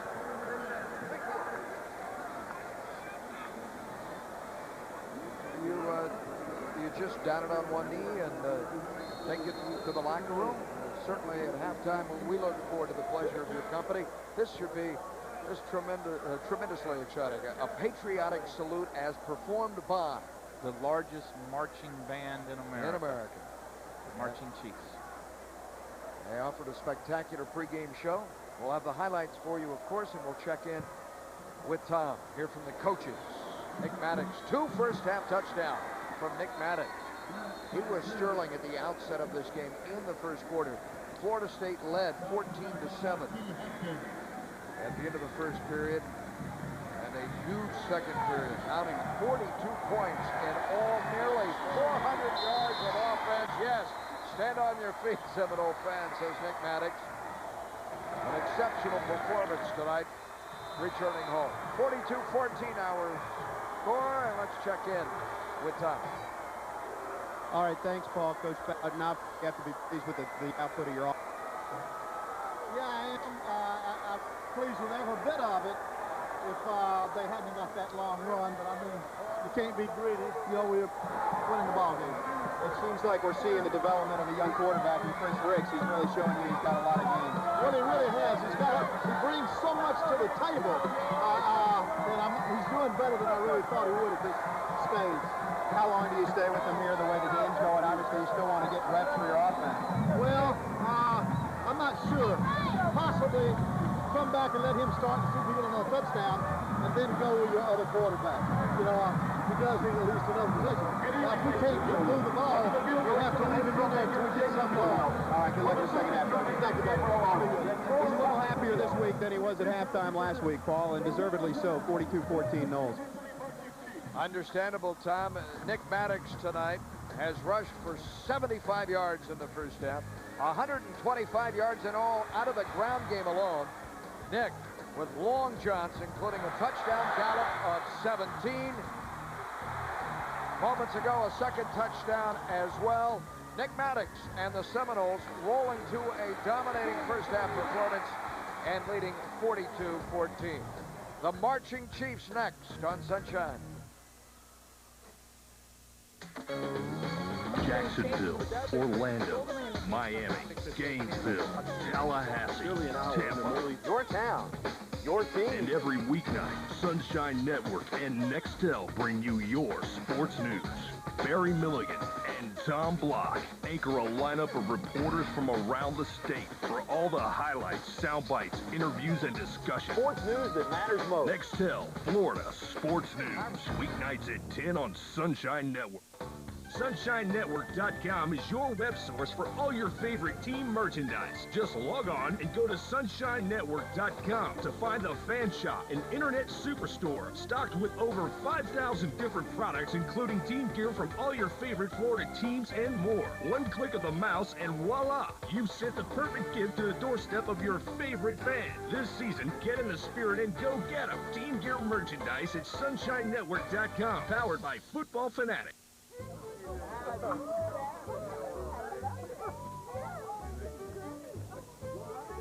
Are we done yet? Dish for sale? Nope. You're gonna have fun taking that down. Oh, we're leaving the dish, taking the receivers. Dish Network's taking care of the rest. That's a deal. How about a deal on this? Dish Mover, the hassle-free part of your move. It includes delivery, basic installation, and a new Dish 500. So, your color. Dish Mover from Dish Network. It's free. When you have money problems, just going to the mailbox can be frightening. It's the same when the phone rings. You know it's another creditor. I thought bankruptcy was the only way out. And then I called Ameridebt. Every day, Ameridebt helps more people with money problems. We're a nonprofit organization offering free consultations to consumers seeking to eliminate their debt. Now my balances are dropping, and I only have one small monthly payment. Call this number regardless of your situation. Ameridebt, helping America get out of debt. Halftime at Florida State this evening. In Doak Campbell Stadium on the FSU campus, 42-14. The Seminoles lead the Demon Deacons. As promised, with Patrick Dunnigan directing this fabled marching band, we go to the sidelines and this halftime tribute to America, as produced and performed by the Marching Chiefs. At this time, we pay tribute to the victims of this incredible tragedy, as well as their families and loved ones, with this musical tribute conducted by head drum major Jason Millhouse. At the end of this musical selection, please hold your applause and join the Marching Chiefs in a quiet moment of personal reflection.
Amazing Grace, as performed by the Amazing Marching Chiefs.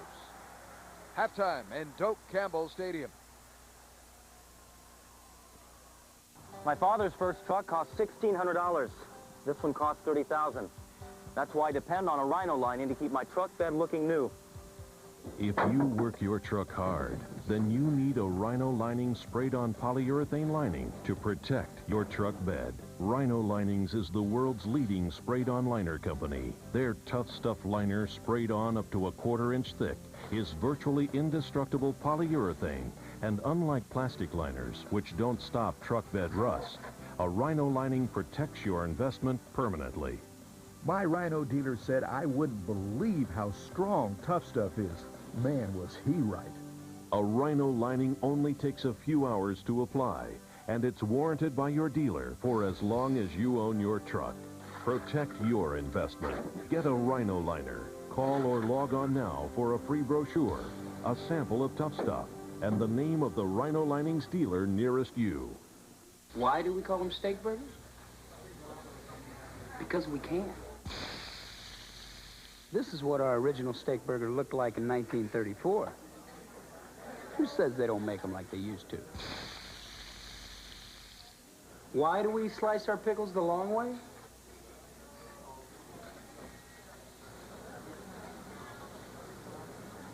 Why do we slice our pickles the long way?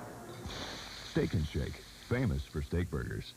Miami Dolphins Magazine, the inside track to all the latest news surrounding the Fins. Each week, we'll take you into the huddle, onto the sideline, and into the locker room for behind-the-scenes access to the Miami Dolphins. With features, highlights, interviews, and analysis, Sunshine Network is your first stop for in-depth coverage of the Fins. So don't miss Miami Dolphins Magazine every Monday night right here on Sunshine Network. Miami Dolphins Magazine, Mondays at 8 on Sunshine.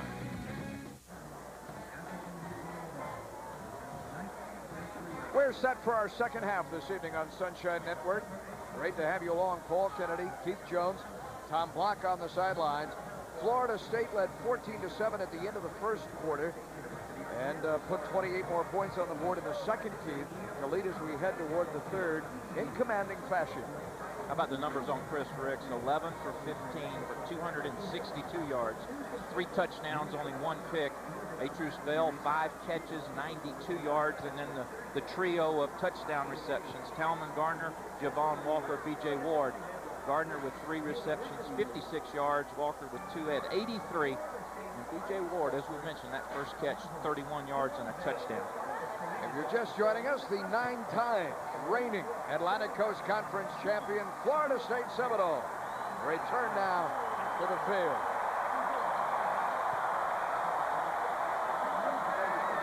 They have lost once this year in ACC play, but the league race is far from over. Consider the fact that earlier today in Atlanta, Clemson upset Georgia Tech in overtime, 47-44. North Carolina won again, 17-9 over NC State. Virginia victorious at the expense of Duke, 31-10. And Maryland outside the league. Maybe even better than advertised in Ralph Friedgen's return to his alma mater, 32-20, besting the West Virginia Mountaineers. So you see the updated statistics, as we mentioned, Maryland atop, Virginia tied with them, North Carolina now at 2-1, Florida State, if things hold the course, will improve to 2-1. Bunching up at the top. You're not seeing Florida State run away with it as you have in the past. And again, Coach Bowden talking during the Riders Tour in August about how he felt like the ACC would be improved over last year. A lot of new blood, a lot of new offensive coordinators, some new head coaching. And we're seeing some teams we don't historically all expect to win that many ball games doing real well. Bobby Bowden, his team, which is ranked in the top 5 in each of the last 14 years at season's end, took quite a tumble this week, all the way down to 15. And here was Bobby's reaction on what a spill that was. Well, there's no doubt about it. We did have a big drop in the polls, a lot further than I thought. However, remember, we were on national television, and we didn't look good. So, I mean, the people that vote saw it, you know, so they put us way down there. That's fine. You got to, you know, our schedule allows us to go down there. We still got the #1 team in the nation coming in here, and we're going to play the #2 teams in the nation, you know, at the end of the year. So we got enough, and we got #7 team in the nation on our schedule. So we got plenty of people ahead of us that if we could win, we would make a gradual climb back up. I'll bet you that whoever plays for the national championship this year will have at least one loss. John Stone on the return out to the 37-yard line. And the #1 team in the nation just so happens to be headed this way 2 weeks from today in the Miami Hurricanes. It's a 37-yard return for John Stone. And here comes the Demon Deacons, who concluded the first half with a long touchdown drive. Well done, engineered by James McPherson. And he opened the game. He'll start the second half. He will start the second half, and as you mentioned, a great drive to close that second quarter. Here's McPherson on the roll, throwing, and that's a tough catch across midfield by Fabian Davis, who kept that drive with a 7-yard touchdown. He takes a shot from Rufus Brown and the linebacker Boulware. Fabian Davis holds on. The 5th completed pass tonight for McPherson. We've talked a lot about John Stone and his speed. We haven't mentioned Davis much until that last drive. He's actually the leading receiver for the Wake Forest Demon Deacons. Had 11 catches coming into tonight.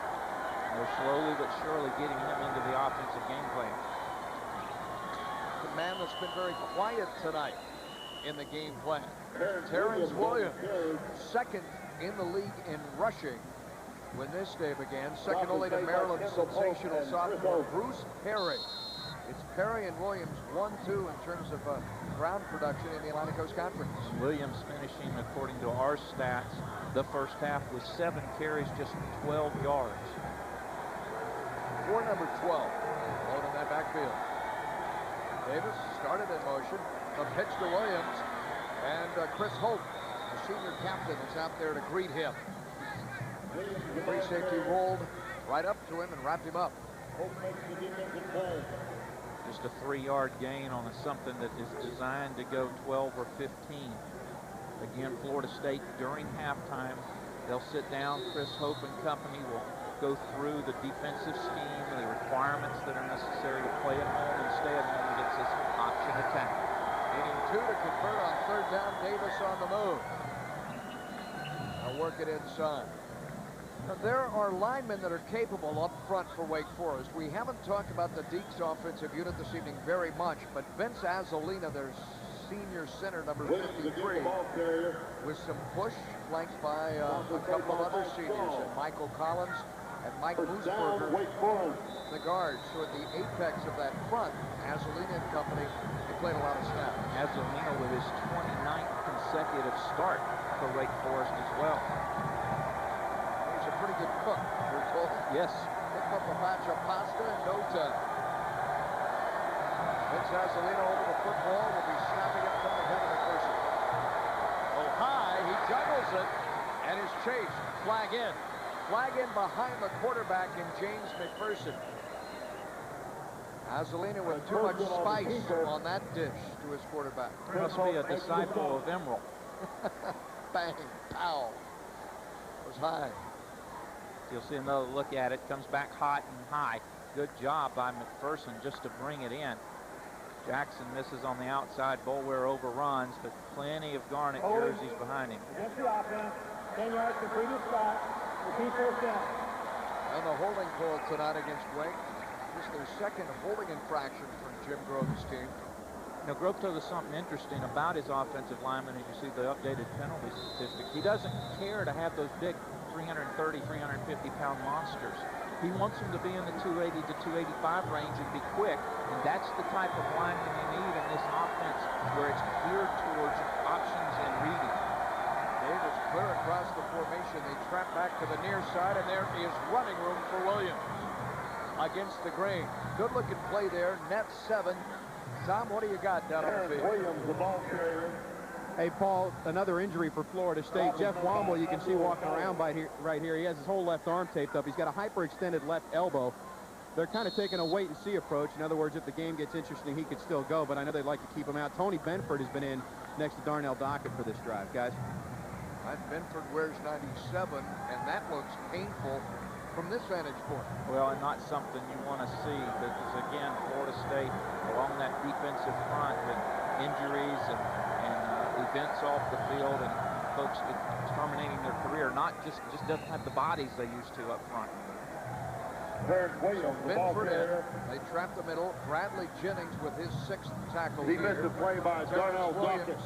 A pickup of 5 against Florida State's senior captain, its leading tackler entering this game. And McPherson engineering now a second good-looking drive. Well, one of the things you have to protect against when you get a big lead like Florida State had at the end of the second quarter and now opening up here the second half is a little bit of complacency. Florida State has to continue to play with the intensity they demonstrated in the early part of the ball game. Stone unable to made Rufus Brown miss as he weaves the sideline.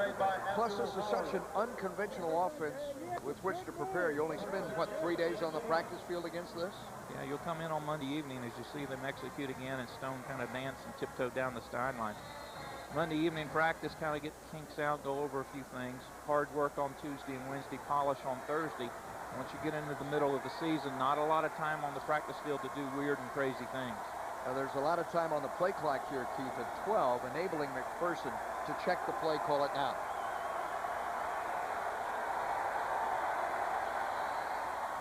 Again inside, running room for Williams. A flag. 5 catches, 92 yards, and then the trio of touchdown receptions. Talman Gardner, Javon Walker, B.J. Ward. Gardner with 3 receptions, 56 yards. Walker with 2 at 83. And B.J. Ward, as we mentioned, that first catch, 31 yards and a touchdown. If you're just joining us, the 9-time reigning Atlantic Coast Conference champion Florida State Seminoles return now to the field.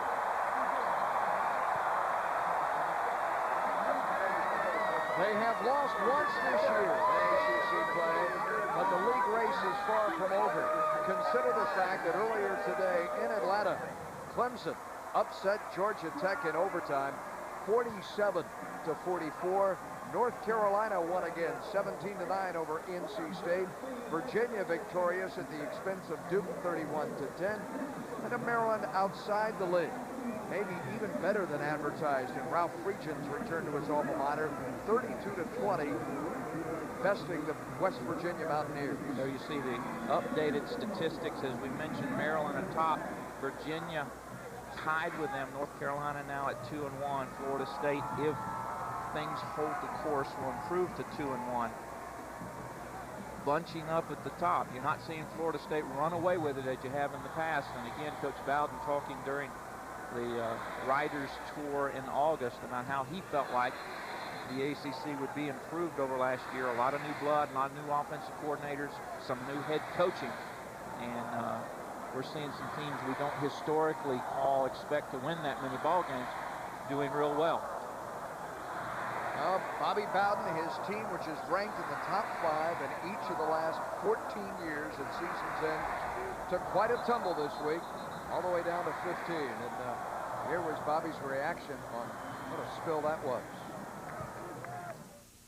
Well, there's no doubt about it. We did have a big drop in the polls, a lot further than I thought. However, remember, we were on national television, and we didn't look good. So, I mean, the people that vote saw it, you know, so they put us way down there. That's fine. You got to, you know, our schedule allows us to go down there. We still got the #1 team in the nation coming in here, and we're going to play the #2 teams in the nation, you know, at the end of the year. So we got enough, and we got #7 team in the nation on our schedule. So we got plenty of people ahead of us that if we could win, we would make a gradual climb back up.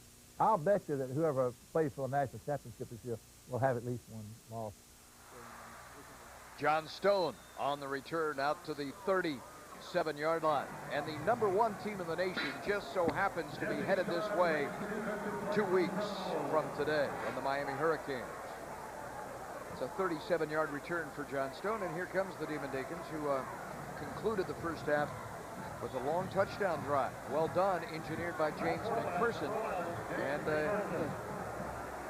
he opened the game. He'll start the second half. He will start the second half, and as you mentioned, a great drive to close that second quarter. Here's McPherson on the roll, throwing, and that's a tough catch across midfield by Fabian Davis, who kept that drive with a 7-yard touchdown. He takes a shot from Rufus Brown, and the linebacker Boulware. Fabian Davis holds on. The 5th completed pass tonight for McPherson. We've talked a lot about John Stone and his speed. We haven't mentioned Davis much until that last drive. He's actually the leading receiver for the Wake Forest Lehman Deacons. Had 11 catches coming into tonight. And they're slowly but surely getting him into the offensive game plan. The man that's been very quiet tonight in the game plan. Terrence Williams, 2nd in the league in rushing when this day began. 2nd only to Maryland's sensational sophomore Bruce Perry. It's Perry and Williams 1-2 in terms of ground production in the Atlantic Coast Conference. Williams finishing, according to our stats, the first half with 7 carries, just 12 yards. For number 12, all in that backfield. Davis started in motion. A pitch to Williams, and Chris Hope, the senior captain, is out there to greet him. Free safety rolled right up to him and wrapped him up. Just a 3-yard gain on something that is designed to go 12 or 15. Again, Florida State during halftime, they'll sit down. Chris Hope and company will go through the defensive scheme, the requirements that are necessary to play at home and stay at home against this option attack. Needing 2 to convert on 3rd down. Davis on the move. Now work it inside. Now, there are linemen that are capable up front for Wake Forest. We haven't talked about the Deacs offensive unit this evening very much, but Vince Azolina, their senior center, number 53, with some push, flanked by a couple of other seniors, and Michael Collins and Mike Moosberger, the guards. So at the apex of that front, Azolina and company, they played a lot of snaps. Azolina with his 29th consecutive start for Wake Forest as well. He's a pretty good cook, we're told. Yes. Pick up a batch of pasta in no time. Vince Azolina over the football, will be snapping it from the head of McPherson. Oh, high, he juggles it, and is chased. Flag in. Flag in behind the quarterback in James McPherson. Azolina with too much spice on that dish to his quarterback. Must be a disciple of Emerald. Bang, pow. It was high. You'll see another look at it. Comes back hot and high. Good job by McPherson just to bring it in. Jackson misses on the outside. Boulware overruns, but plenty of Garnet jerseys behind him. Against the offense, 10 yards completed spot. Repeat 4th down. And the holding call tonight against Wake.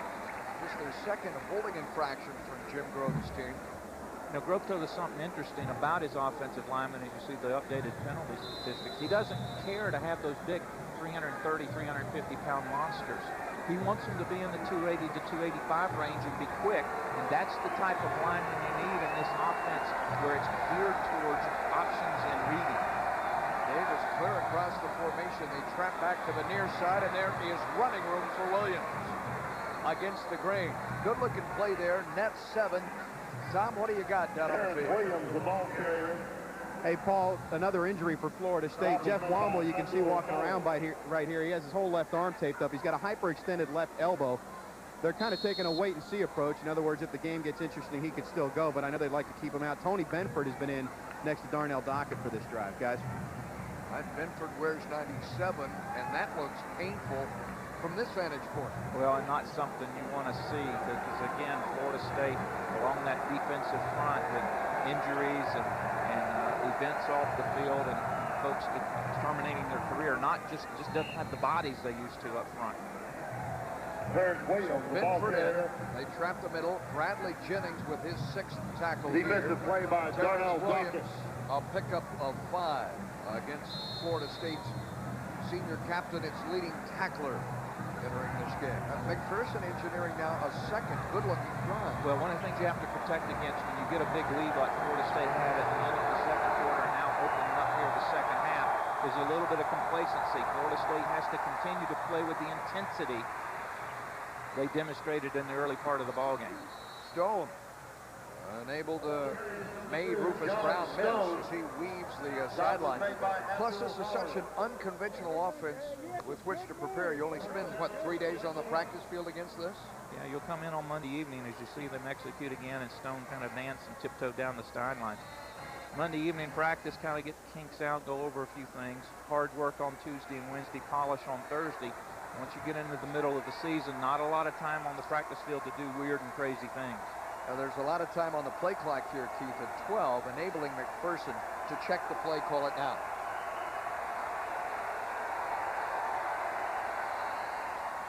Again inside, running room for Williams. A flag behind, however, as he's blasted at the 15-yard line. The referee threw the flag. That's going to be holding, offensive holding. Kendall Pope, Bradley Jennings teamed on this tackle. You're right, it's coming back. The second penalty of this drive has Jim Grove well onto the field. If it works once, we'll run it a second time. Almost an identical, if not identical play. Grove not happy with the call.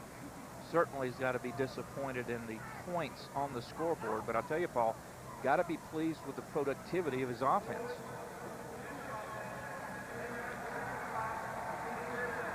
That's Tom Zamorski, our referee. Well, the fact, too, that his team trails at 1 point 42-7 puts a late first half touchdown on the board and now is driving toward a potential third score of this game. Their first drive, they've had it about 3.5 minutes in Florida State territory. Little Victory's rebuilding, succeeding Jim Caldwell. Again, we've seen him run the wide receivers, the speed that they have on this team outside. In this case, John Stone, Eric Moore. He lost 5, however. Abdul Howard up. Howard's been active tonight. Kendall Pope, 2. Watch Kendall in action. Pope and Howard will get the credit for the tackle. Great job by Alonzo Jackson, number 48. Pushes the big tackle, I think Tim Bennett, right into the area that the ball carrier was trying to run through, and then Pope comes in to finish up. Big Zoe, 6'4", 255, out of Americas. They need 25 yards on this second down snap for the first pass. Play action. The handoff to Nick Burney, throwing downfield, and it's overthrown.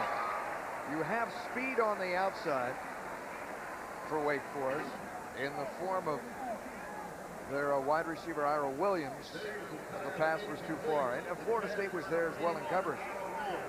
First time we've seen Burney at the tailback position, the freshman. Pretty good arm, huh? A little trickery. Burney throws it. Ira Williams. Just a go route downfield. Too far for him. Now 3rd and 25. McPherson throws high, incomplete. Too hot for the hands of John Stone. Ricocheted off his palms, and it's 4th down. McPherson has an arm. Dare I say it? Did he have hands of stone? Watch. This is a bullet right there. I think my comment stands. Coming up behind him, the freshman quarter, Brian McFadden. Looked like me trying to intercept. Jim McGladden, who recruited me, brought him to Florida State, said, I have hands like 2x4. Now 4th down, and we remind you the quarterback McPherson is also the punter. And he's going to pooch this. Just a quick kick. Offensive set, and this is a work of art. Inside the 10, down to the 8-yard line. And in case you think McPherson's only there for that type of trickery, averaged 49 yards a punt against Maryland last week. There was the ACC specialist of the week for his performance against the Terrapins. That is a 29-yard punt. Very graceful down inside the 10-yard line. Another look at it. He just lines up short, much like the shotgun, and then pushes it to the outside. Hits down around the 20 and gets a forward roll. We talk about it all the time. I don't have a golf shot like that in my bag. Maybe a putter. You're all powered.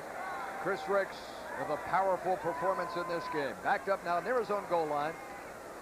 Out comes Maddox. Change of direction. A little shiftiness. Gets outside.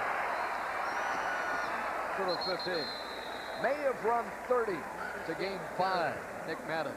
Not only that, I think Nick's learned that when you turn back inside, once you get past the line of scrimmage, those defensive linemen are in pursuit.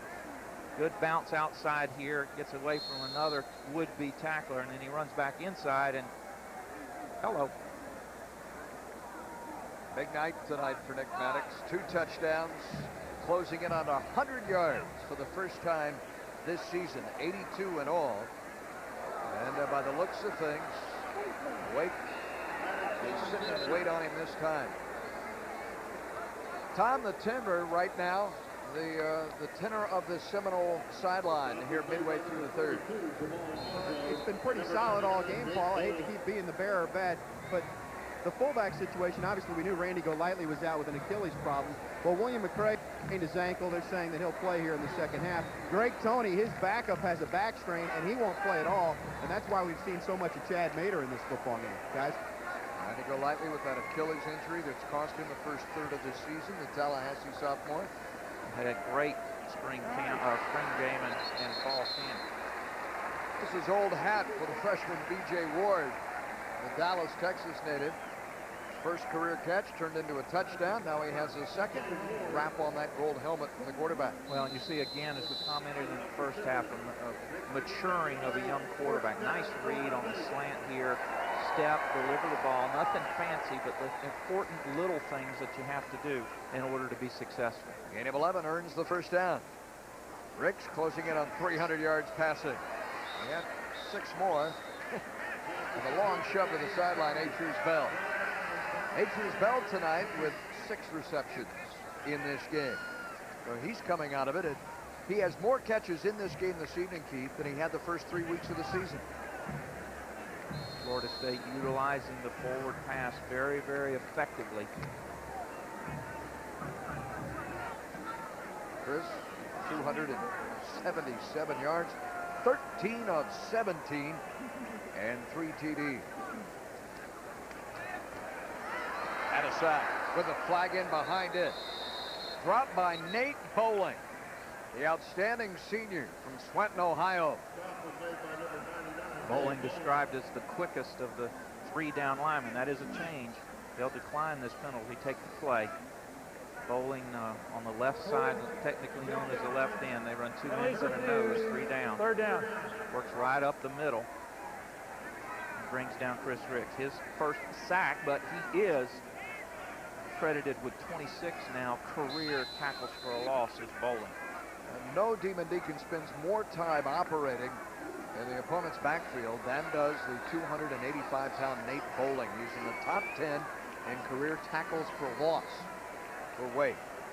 Overshadowed in what have been seasons of struggle has been his very solid play. Nice pass. Right down the middle of the field for the first down to Gardner, rather B.J. Ward, 41-yard line.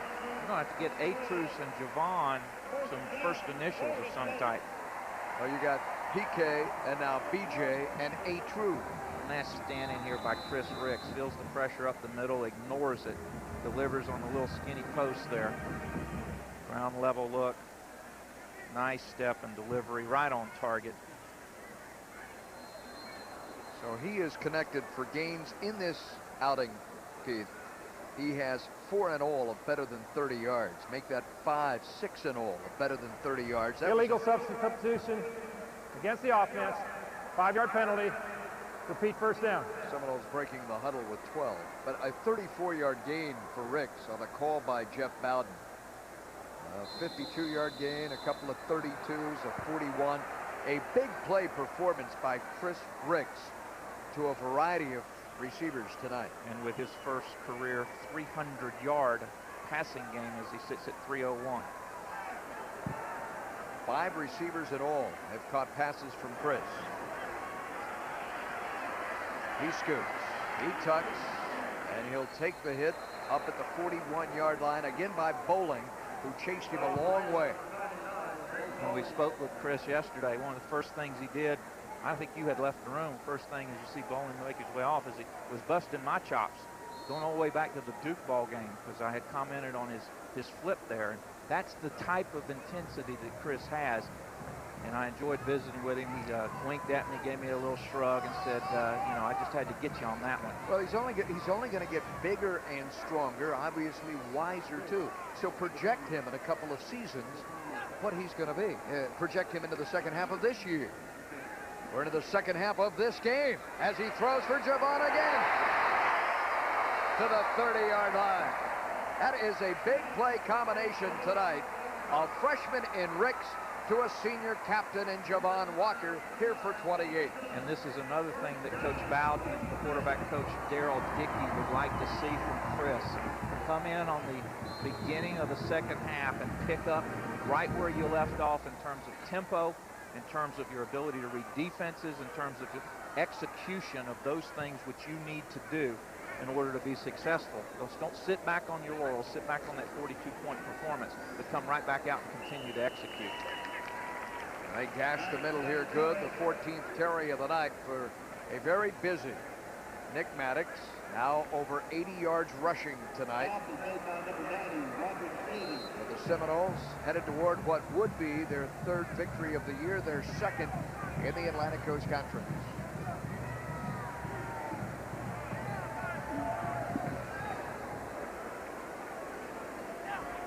Give him 5. Breaking free on second effort. Close to that first down. That's a tough run right there. Well, they needed to reach the 21 for the first down. He's about a yard shy where his knee touched. Big Montre Holland up front. Todd Williams over on that side. Atrus Bell coming in to mix it up a little bit. Turns back inside. Gets another 2 or 3 just on his own. And this drive continues. From again inside the Seminole 10-yard line, we'll remind you, following that outstanding punt by McPherson. Off the quick kick. Nick slithers. Not much. And Paul, that was 3rd and short, and you saw Chris Ricks apparently change the play at the line of scrimmage. Something you don't expect or even sometimes allow your freshman quarterback to do. Well, they didn't allow him to do that at the outset of the year. And again, you see him getting his hands and getting his arms around this offense. More confidence, giving him more latitude, and he's performing well within those parameters. A fresh set of downs at the 20. Hunting his 4th touchdown pass of the night. Chris Gons. Walker had it go right through his hands. End zone in traffic. Shoulda, coulda, woulda. For he had those gray mitts on the football. A lot of people around there. I'm not sure if someone else got their hands on the football. And he was able to get it through traffic. This is Talman Gardner who's running underneath, and then behind him will be Walker. And I don't think anybody touched it. I think Javon might have had the ball obscured from his vision, but it hit him near or on the hands. An eye set. Maddox driven right back. Marquise Hopkins and Kellen Brantley in there, and this is Marquise Hopkins on this stop. His 8th tackle of this game for the Fayetteville senior. You see Maddox getting a little tired. He's seeing a lot of action. Talk about Hopkins. He led the team in tackles last year, and he and Brantley are number 1 and number 2 this campaign. So Sam and Will linebacker, you used to calling it 3rd and 11 for Florida State. All right, it's the 3-man pass rush. This ought to give Ricks all the time in the world, and it does for the first down. Coleman Gardner to the 5-yard line. 1st and goal, Florida State. That is 17 more for Chris Ricks. Isolation action, post route. They didn't rush 3, Paul. They rushed 2. The nose tackle dropped back in zone coverage. That's how Gardner was able to get open. 9 people in coverage, and Ricks still found Gardner. 1st and goal for Florida State. Closing in on 50 points tonight. Maddox hunting a 3rd touchdown is stoned. The flag in behind him on solid corner play from Quentin Williams. Nice job by Williams that time to come up and stop Nick Maddox dead. Florida State's going to get a holding call here. That'll back them up quite a bit. You go from the 5 to the 15. Florida State, what's been a penalty-free night for the most part. This will only be the 4th flag tonight against Florida State in the wake of 14 penalties that were stepped off against the Seminoles in Chapel Hill last Saturday. Holding against the offense. 10 yards to the spot of the foul. Repeat 1st down. In our meeting with Coach Bowden yesterday, Paul, as you and I were talking, you know, we kind of asked him, I said, what's the one thing you want to have happen tomorrow, today, Saturday? He says execution. And for him, execution means two things. Number one, no penalties. Number two, no turnovers. The two things that killed Florida State. You see Jimmy Higgins there, the offensive line coach, killed Florida State up in Durham last week. It may have been Antoine Marambo, the center, for Josh Baggs, has replaced him, a new center in the game. The high snap, the inside handoff to Greg Jones, going back the other way. Still on his feet to the 10, the 5, touchdown Florida State. What a run by Greg Jones.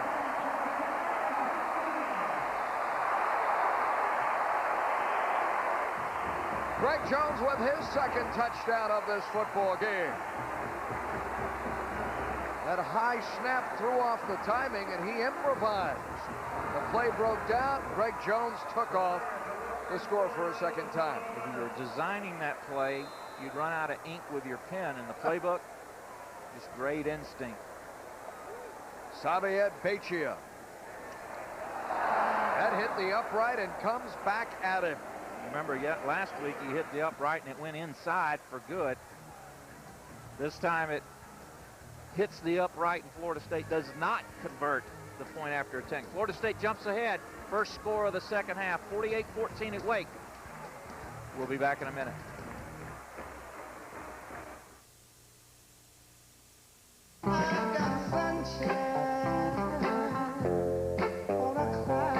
Now feel the rhythm of the beach with 30 heart and soul classics in this new collection from TV Music for You. It's alright, have a good time. Just give me some kind of sign, girl. Oh, my baby. Well, give me just a little more time. Hey, baby. Under the boardwalk, down by the sea.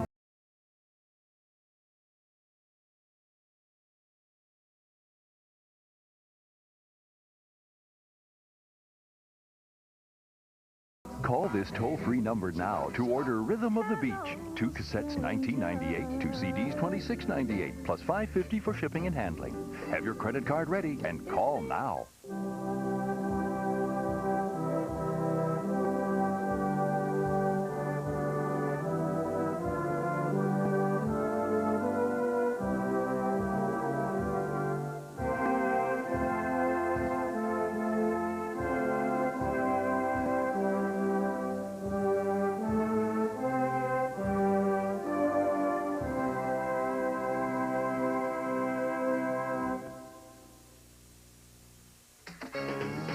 Jacksonville, Orlando, Miami, Gainesville, Tallahassee, Tampa. Your town, your team. And every weeknight, Sunshine Network and Nextel bring you your sports news. Barry Milligan and Tom Block anchor a lineup of reporters from around the state for all the highlights, sound bites, interviews, and discussion. Sports news that matters most. Nextel, Florida Sports News. Weeknights at 10 on Sunshine Network. Florida State football on Sunshine is brought to you by Steak and Shake, famous for steak burgers. Seminole football, famous for offense. Greg Jones adding to that tradition tonight with his second touchdown run, 48-14. A 91-yard drive, the longest of the year, that consumed 16 plays. Jesse Stein, with his strong right leg, consistently has sent Stone backpedaling into his own end zone. Pause in the action. Florida State big. To you, it's a PC, but to your kids, it's a laboratory, a museum, or a rainforest. The compact Presario 5000T with Intel Pentium 4 processor. It'll give your child the power to explore a world of ideas. And it's just $8.99. To buy now, call 1-800-332-1878 and get free shipping on your PC, plus double your memory for free. Hey, why just take your kids to school when you can take them farther than they ever dreamed? Why do we call them steak burgers? Because we can. This is what our original steak burger looked like in 1934. Who says they don't make them like they used to? Why do we slice our pickles the long way?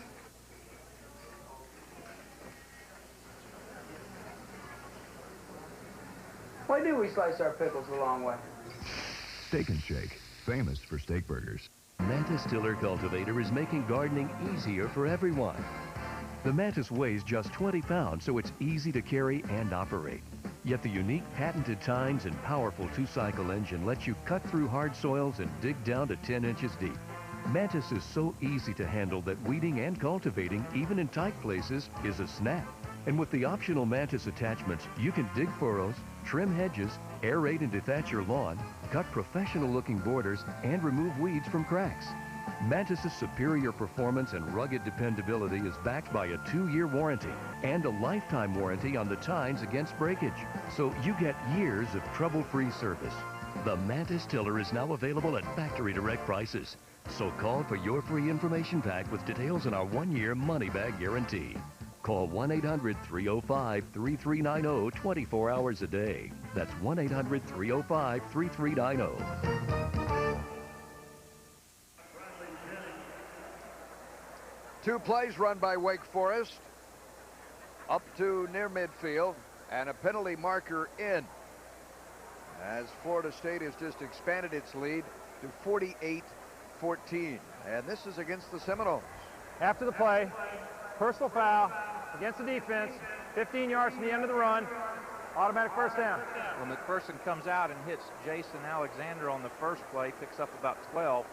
Then they come behind that with a run right up the middle to Staten, picks up another 10 or 11, and then a late hit there on Florida State moves them another 15.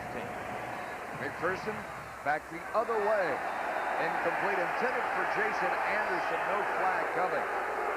Stanford Samuels was over there covering on him. He's the man that took over for Tay Cody. All Tay Cody has done in the graduating class of a year ago is earned a starting berth with the San Diego Chargers. And has how many picks? 2 in 2 games. Big shoes to fill for Stanford Samuels, and he's filling them very well. He continues to battle thumb problems that he's had at the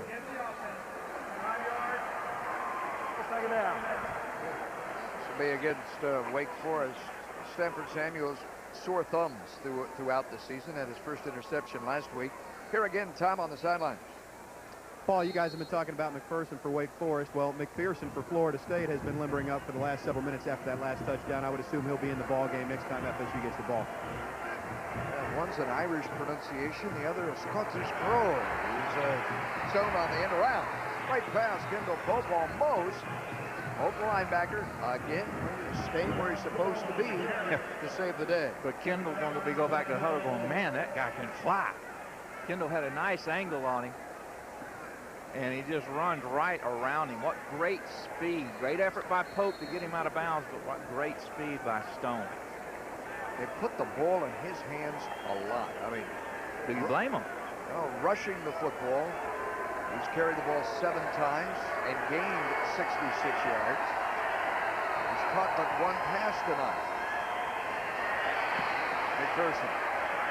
Throw in. Broken up, nearly intercepted. What a shot laid out by Rufus Brown on Fabian Davis.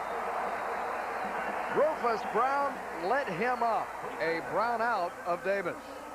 This will get some oohs and ahs during the film session, and rightfully so. Good pressure forces McPherson a little wider than he wants. He lays this ball up, and Davis goes up off of his feet and gets absolutely nailed. That ball very nearly intercepted. It went up so high into the air. Another look at it here. Very clean and legal play. There's the ball up in the air.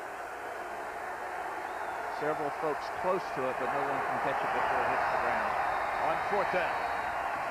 Floated into traffic. A flag is in behind the play on what appears to be a first down reception by Jason Anderson. Back through traffic. They'll tack on a few more yards for this. This will be roughing the passer. Thrown by that man, the referee, Tom Zamorsky. That's right. Standing right there when it appeared that McPherson was hit not once but twice in his backfield. Tail end of it right here. floater ball, 3 Seminole defenders around there. Nice job by Anderson, knows where he is. Tail into the play if we get it. Right there, 2 Florida State defenders hitting quarterback McPherson. Personal foul, roughing the passer, against the defense, half the distance to the goal on the end of the run, automatic first down. McPherson with a 13-yard completion, which will stand against Mickey's defense. With the headsets, that's Joe Kynes to your left, Mickey Andrews in the middle, and just out of the picture is Odell Hagens. This coaching staff does not like to give up points in any fashion to anybody at any time for any reason. First and goal. Tough running between the tackles for Wake Forest late here in the third. A Wake Forest team that came in here as one of the league's better ground clubs. Running the football, they have been limited to only 16 yards on the ground tonight. Here at Doak Campbell Stadium, the Seminoles playing well at home, backed by this huge crowd on a lovely Saturday night.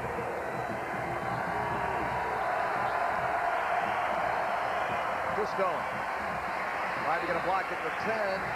Nothing. Jason Anderson looked to throw a block. Stanford Samuels came up from the corner to knock down Stone.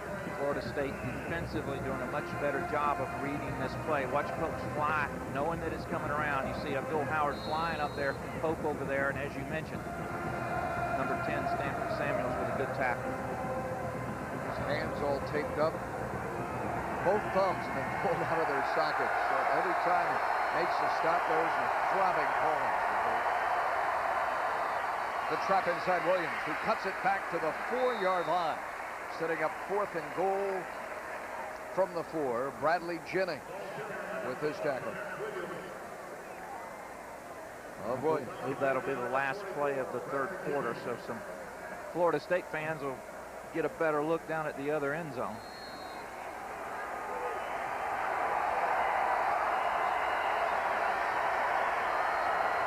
Well, we come to the end of the third quarter of Florida State with a solid effort at home tonight, a dominating performance, and leading 48-14.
Hey, Bucks fans, don't miss Bucks Diaries for all the latest Tampa Bay news. Bucks Diaries takes you behind the lines for personal access to the Tampa Bay Buccaneers. Receive answers to all your football questions and inside info you've never dreamed of knowing. Features with your favorite players and analysis of on-field strategy. Bucks Diaries delivers the story behind the action. Bucks Diaries, Mondays at 7:30 on Sunshine. Jacksonville, Orlando, Miami, Gainesville, Tallahassee, Tampa. Your town, your team. And every weeknight, Sunshine Network and Nextel bring you your sports news.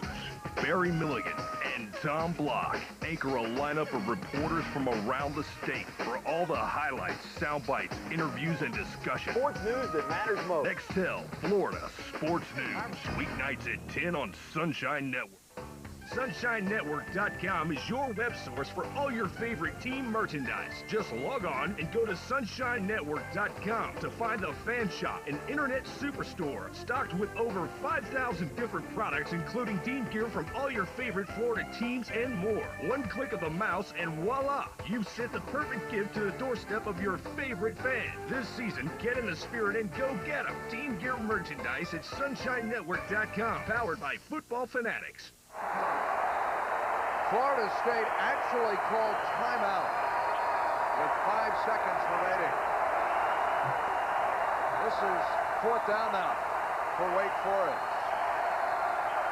McPherson looking for help, wanting the official to rule the play clock dead because of the noise. He's giving him the signal that he has to continue.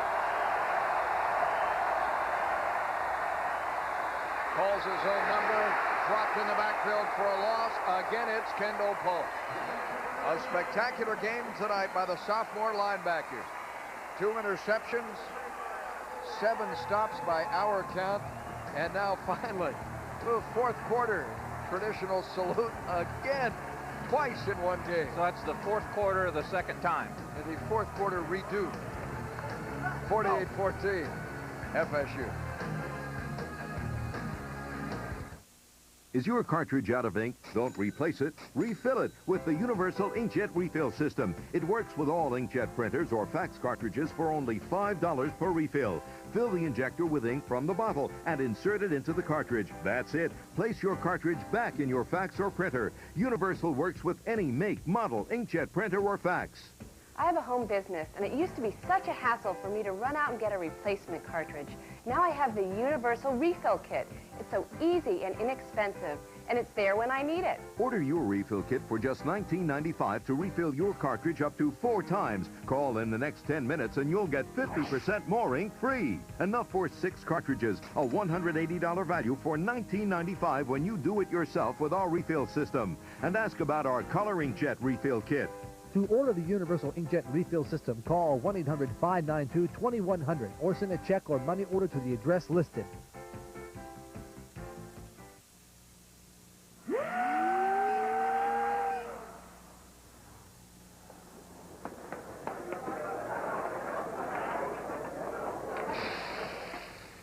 His focus is complete. His determination, steely. This kind of mastery is not a learned skill, but rather an intuitive gift.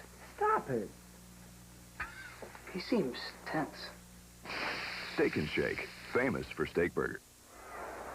Nation's longest winning streak on the line when this game began. Florida State now cruising toward what would be its 37th consecutive win at home. And Adrian McPherson enters the game at quarterback, and he's thrown out of his own end zone. Deep downfield for Javon Walker, who can't make the catch at midfield. Adrian McPherson heaved that to the freshman quarterback. 55 yards in the air for the senior in Walker. What a difference a week makes. Last week, Florida State backed up a couple of times early in the UNC ball game and throwing the ball out of the end zone now. They didn't last week. They are now. Chris Ricks, 3 touchdown passes tonight. 345 yards through the air. He connected with a 52-yard strike to Javon Walker. Greg Jones with a couple of scores, pounds it out of there. Here again, Tom. And Paul, one key injury. The good news for Florida State, they stopped Wake Forest on that 4th down. The bad news, Zoe Jackson came limping off in immense pain, and they're working on his right knee. I mean, the defensive line has taken hit after hit. Alonzo Jackson, the latest in the line. We'll cross our fingers. You've got to hope, Tommy, that is a sprain as opposed to a tear. Tom Haney there was looking at it. Now the trainers are applying ice. And never a good sight at any time for a football player. On 3rd down. AD out of his own end zone. Throws it. If that's intentional grounding, and it is, it's a safety for Wake Forest. Tack 2 more into Wake Forest tally. And it's 48-16 now. The safety off intentional grounding by Adrian McPherson. Intentional grounding against the offense. That's loss of down from the spot of the foul, result of the play, or safety. And Wake Forest will get the football right back following a free kick. Well, this is the danger, obviously, of throwing the ball out of the end zone. Nowhere for AD to go as they come in with a little blitz, and he's trying to throw the ball away. And as you mentioned, by rule, if it's ruled intentional grounding from the end zone, it's an automatic safety. And on the phone upstairs, Daryl Dickey, his quarterback coach, who sits upstairs with the other assistant coaches in the Seminole coaching box. Jeff Bowden on the sideline electing to direct the fortunes from down there.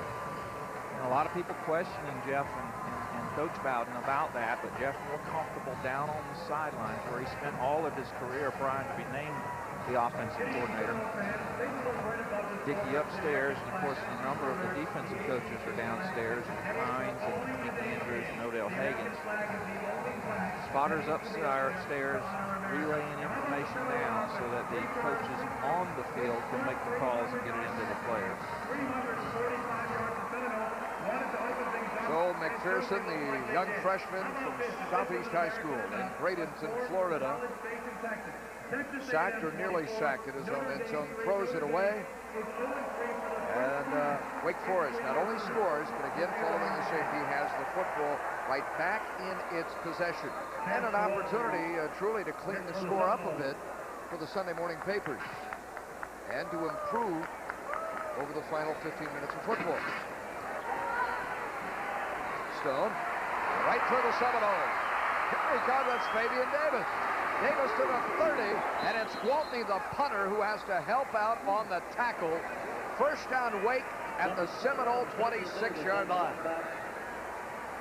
Fabian Davis, Jets on the return. All the way to the 26. The other thing that this does, excuse me, Paul, is it does demoralize your defense a little bit.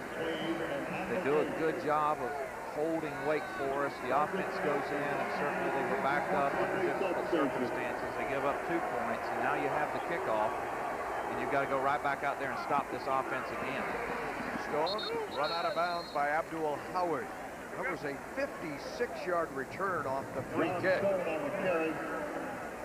Defensive play by Abdul Howard. Now Stone, very busy tonight. I'm impressed with his toughness.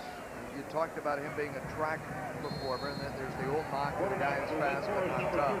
Pretty rugged football player. Well, and again,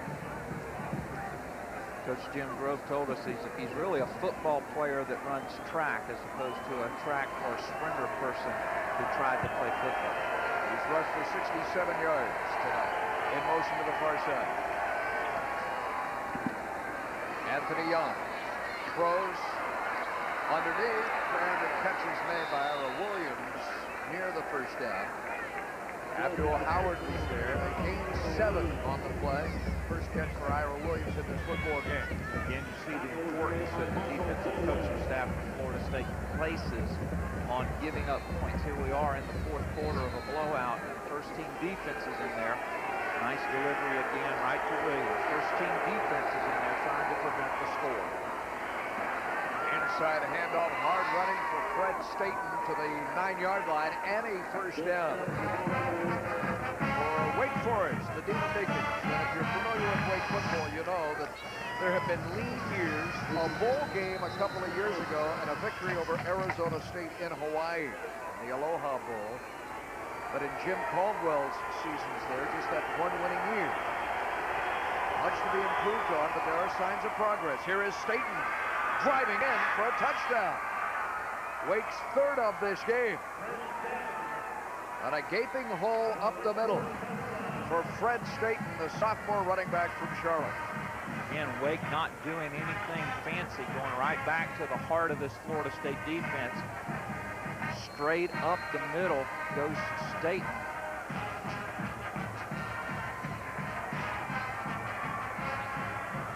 Staten with the touchdown. His first of the season for the sophomore. Another track guy, too, that Wake has recruited. A 100-meter champion in North Carolina. In his prep years, his high school years, they've taken his weight down. He was much bigger at about 230 pounds. He's just over 200 now and is quicker for the Demon Deacon coaching staff. More of what they want. Exactly. And again, this misdirection, option-oriented offense relies much more on quickness than it does on brute strength or brute power. Following the two-point conversion here, they are going to go for two, or not the two-point conversion, rather the safety. They'll go for two, and the pitch on the wing for Stone for the pylon. He pushed the ball. It appeared over the pylon, but is ruled out of bounds on the sideline, run out of bounds by Kendall Pope. Came close to reaching the ball over the plane of the goal line. Be interesting. Maybe we'll get a look at it when we come back to see whether he actually got there. Here's another look at it as we go to commercial. Keep your eye on the football. All he has to do is get it across the pylon, and that's a good conversion from where it looks here. Florida State up by a bunch, but Wake not dying. My father's first truck cost $1,600. This one cost $30,000. That's why I depend on a Rhino lining to keep my truck bed looking new. If you work your truck hard, then you need a Rhino lining sprayed-on polyurethane lining to protect your truck bed. Rhino Linings is the world's leading sprayed-on liner company. Their Tough Stuff liner, sprayed on up to a 1/4 inch thick, is virtually indestructible polyurethane, and unlike plastic liners, which don't stop truck bed rust, a Rhino lining protects your investment permanently. My Rhino dealer said I wouldn't believe how strong Tough Stuff is. Man, was he right. A Rhino lining only takes a few hours to apply, and it's warranted by your dealer for as long as you own your truck. Protect your investment. Get a Rhino liner. Call or log on now for a free brochure, a sample of Tough Stuff, and the name of the Rhino linings dealer nearest you. Do you dread washing your car? The soap and the rubbing and scrubbing and reaching? There's a better way with the Simonized Detailer's Brushless Car Wash System. The incredible new system with the soft touch of a brushless wash and the sheer force of a power sprayer. Simply add car wash concentrate, turn on the hose, and let the Simonized Soft Touch Power Pad do all the dirty work without damaging your car's finish. The Simonized Detailer's Brushless Car Wash System is only $19.95, and it's only from Simonized, America's most trusted name in car care products since 1911. Order now and we'll include the long arm extension for those hard-to-reach areas, truck beds, even the RV. And you'll get the bug and tire brush for wheels, headlights, grills, and other projects around the home. And as an added double bonus, we'll include Simonized Car Wash Concentrate and the amazing Surge Sprayer that turns any garden hose into a high-pressure wash. The entire system of $50 value is yours for just $19.95. Satisfaction guaranteed. Operators are standing by. Order the Simonized Detailer's Brushless Car Wash System. Call now. 48-22. Florida State leads Wake Forest early in the third quarter. But Wake has put 8 on the board in this stanza. A safety off Adrian McPherson, following a nice return by Fabian Davis. Fred Staten's touchdown run. So Jim Grobe's team continues to battle. And that's the one thing as he leaves here potentially is on a losing end, even up the record 2-2. That's the one thing he will take away from here. His kids did not quit. Alfonso Thorpe on one knee. Where's Crow Thorpe been tonight? We have not seen him, but we've seen plenty of A-Truce and BJ and Javon. In the rotation between Bell and Gardner and Walker. The only one football they go around. And Greg Jones, a couple of touchdowns. Seminole fans can tune into Sunshine Network Tuesday night for women's volleyball. Your Seminoles host the Miami Hurricanes. This is Cecile Renault's 26th season. The Lady Seminoles head coach. Match time set for 7:30 live on Sunshine. First in Florida sports. What about great coaches? Without a doubt. Cecile Renault has been over a 1/4 century. Stiff arm for Greg Jones. He keeps his balance and earns himself 12 more yards after the initial hit in the flat. Good job of hard running there. Ricky Perez finished him off. Tell you what, Greg may not have that sprinter speed out of his first step, but once he gets moving upfield, he does have great speed and great balance. You see him put that hand down and, as you mentioned, pick up another 10 or 12 yards just on effort. So Chris Ricks, one of the top 20 passing performances in the history of Doak Campbell Stadium. Replaced tonight by Adrian McPherson, who comes out winging here, and a little bit too much on that for A-Truce Bell. Bell this evening, been a busy young man, a wide receiver with 6 receptions, 4 yards shy of 100 in this game. Lest you think AD cannot throw the football. The first ever Mr. Football and Mr. Basketball in the same academic year. We've mentioned this before. 3,727 yards passing his senior year down in Bradenton. Seminoles with more than 500 yards of total offense. Moments ago, picking that up on Greg Jones on the carry. Crossing the 500-yard threshold. Tariq White on the stop here. Florida State, since it's joined the Atlantic Coast Conference, have won the last 9 meetings, the 10th with White. Wake's last win in this rivalry way back in 1973. Last win in Tallahassee was in 1959, the year I was born. You said that's your sophomore year. No, don't even go there. 3rd down for McPherson. Blitz on against him. Pressure coming. He's going to try and stumble out of there up to the 39-yard line. Not nearly enough for a first down. And of the punting unit. Who's this? 37. Who's that? I haven't seen this guy. Is this Gwaltney's first kick of this game? He didn't have any in the first half. Has he punted in the second? Well, here is, no, he hasn't. First kick of the night. 11:20 to go. Puts his foot into it and hits it a ton. My goodness. John Stone. Rather Fabian Davis. Davis, a flag in behind him. A flag already thrown in up to the 25-yard line. Kyler Hall on this tackle. Now let's sort out the penalty marker. It was thrown right at where he caught the football. As Thomas Zamorski's being told. It's a 55-yard punt, and Florida State apparently was within the halo, the 2-yard halo that protects return men. And a bad picture there, unfortunately. During the return, block in the back, against the return team, half the distance to the goal, first down. Well, the first signal was not blocking the back, but rather interference. That is not good. No, and you can see it's already been braced. He heads off. Tom had the report for you. Now to the 6-yard line, the ball is spotted.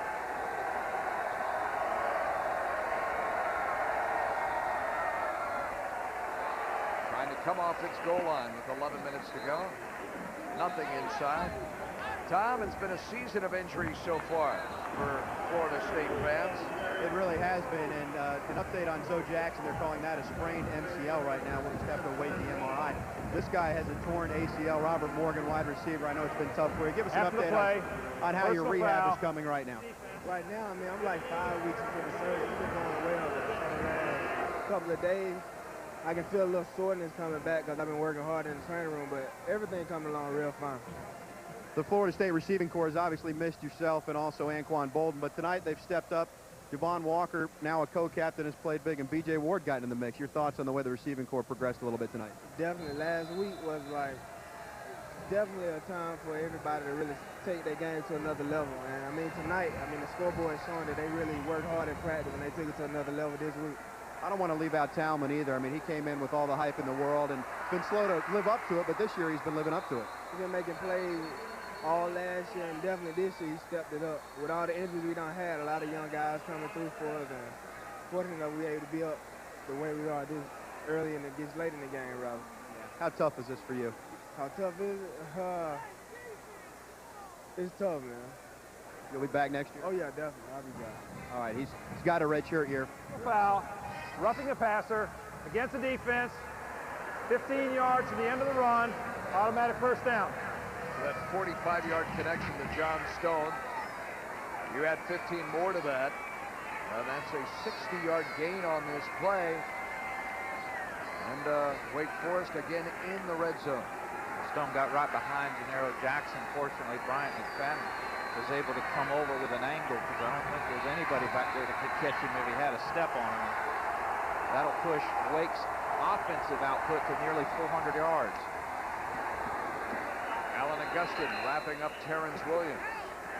That would be cause for concern, quite honestly, because Wake's had its share, enjoyed its share of big plays in this game, including Anthony Young's 71-yard touchdown run. The other quarterback, McPherson, has mounted 3 solid drives as well against Florida State. Whether it's the second unit or the first unit, it doesn't matter. This is a team Florida State was supposed to dominate, and they're closing in on 400 yards.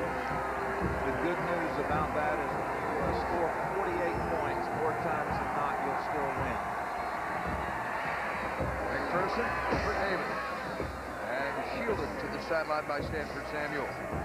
Bobby Bowden was saying that he pointed the finger at the defense last week in North Carolina. He said the offense, and this was somewhat kiddingly and tongue-in-cheek, the offense scored 9 points. There have been years that's been good enough to win. Yeah, he said sometimes we win 9-7. There was Joe Kynes alongside Mickey Andrews there. But Bowden saying that so many people have pointed their finger at Mark Richt, or pardon me, Chris Riggs, but Mark God. It was right on the defense that he thought that you could lay a lot of the blame on a week ago. McPherson, power move, Boulware. Oh, rush to force the interception. You better catch him. There we go, Boulware. All the way down to the 30, the 20, the 10-5. Touchdown, FSU. 85 yards. Now remember, Michael Boulware came to Florida State as a receiver. There's a little bit of a reason why. Now, before we get too excited, it's been pointed out we do have a flag back at the 43-yard line. This would be the 3rd interception of the game. And Boulware's very first of the season. It'll be coming back, though. The interception may stand. The touchdown will not. Still look good. There was big heat coming on. During the return, block in the back against Florida State.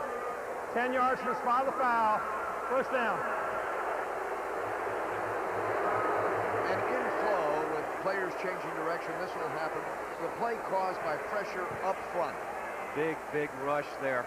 Charles Howard. By Charles Howard, who's been slowed most of the year. Throws the ball right to Boulware. Penalty right there on the left-hand side. Bradley Jennings getting a good shot on McPherson. But watch the stride on this linebacker. Now he's pulling away from a running back in Terrence Williams. But what stands is Boulware with his first interception. Yeah, he's explaining it over there. You're going to lose that battle, monster. But good job defense. Came up with the interception. Okay, Coach, I know.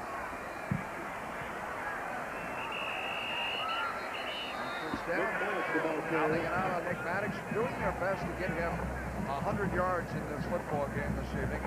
Prior to that carry, he had 19 carries, 6 yards shy, and is yet to produce through now into the 4th week of the season, Keith, a 100-yard rushing game. I'm not so sure, Paul, that particularly this year the focus is on a 100-yard rushing game from a single tailback because you've got Greg Jones and you've got Eric Sheldon behind them. Unlike Travis Minor last year when you wanted to make sure you got him 100. McPherson cocks and unloads. Float at that. Coleman Gardner able to make the catch at midfield. In front of Ricky Perez. The ball floated somewhat on Adrian McPherson, was in the air a while. That sideline route for Coleman Gardner. Florida State. Pickup. You're looking to your left, isolation play action.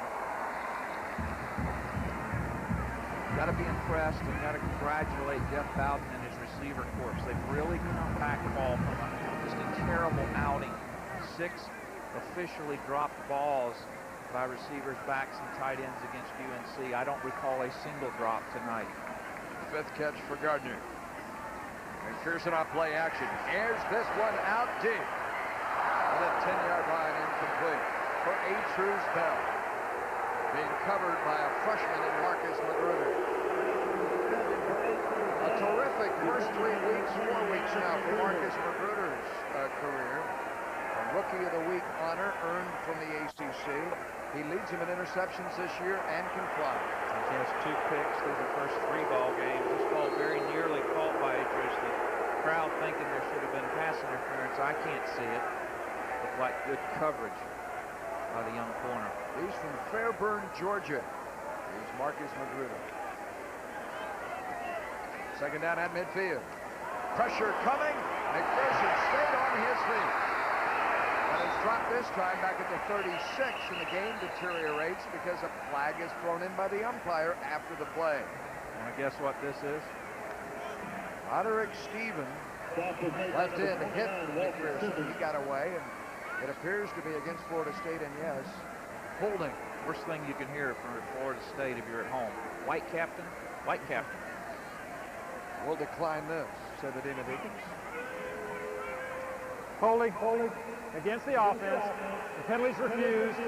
Third down. Now, the benefit of this is a lot of men up front, second unit players on that offensive line are getting most important reps for Jeff Bowden. He'll have an open date prior to the next opponent, which is, of course, here. It is the top team in the nation and one of America's premier rivalries, the Miami Hurricanes. A hurricane warning over Doak Campbell. How good did they look Thursday night after what, a 3-week layoff? Yeah, they are 3-0 on the year. They play next Saturday against Troy State from Alabama. An arching pass from McPherson. And nearly picked off by Perez. Perez turned the wrong way. Crow Thorpe was the intended target. Downfield. The kicking unit is on. Isolation action. You see Crow is going to work inside and then push back outside. Actually cuts back inside. Maybe should have stayed outside. I think McPherson thought that he would be looking over his outside shoulder, at least on the outer part of the field, looking back into it. Perez set to try and block this kick by Chance Gwaltney. His first effort, 55 yards. Lord Fabian Davis here. Davis makes the catch. And takes the kicking at the 30-yard line. Eric Sheldon, special teams coverage for Florida State, a 42-yard kick. A nice 13-yard return by Fabian Davis. With 7:53 remaining in the football game. For Wake Forest, they jet home after this one this evening. Next Saturday, they host Chuckamata and NC State. Wake is going to win more than 2 football games this season in the ACC. Wouldn't you feel? I would think so, without a doubt. A lot of new faces in there for Florida State now. Wake 2, this is Nick Burney, second snap. A sophomore from Glen Allen, Virginia. Spent time at Fort Union Military Academy. Stop was made by Marcellus Church former and Tony Benford. High School Player of the Year. Growing up in Glen Allen. Sophomore in the backfield. Here comes John Stone, who's lost a lot of time in motion tonight. And Anthony Young on the carry. Anthony Young grew up in North Augusta, South Carolina, the Wake's quarterback. He used to work during the Masters Championships in Augusta in the clubhouse. He's met every golfer in the world, from Tiger to O'Mara, you name them, he's met them. How does he play? I don't, that's a great question. Because I'd like to take some lessons. Maybe some of the folks he's... I hope it rubbed off. I was going to say, rubbed off. On the pitch here, rubs it off with Stone. Stone will be sleeping on that plane tonight. Front of the sideline, no church. Got to be proud of his effort, both in terms of what he's done and the numbers he's piled up. This option attack is just so difficult to defend. It's going to get its yards. I remember we used to play option teams in the late 70s. We said we've got to keep them between the 20s, Paul. They may run up a lot of yardage, but we just got to keep them out of the end zone. He's pretty battered right now, Keith, as he checks out for a moment. Anthony Young the other way. Slings it downfield, and he overshot Fabian Davis, who was running free at the 25-yard line. Fusion.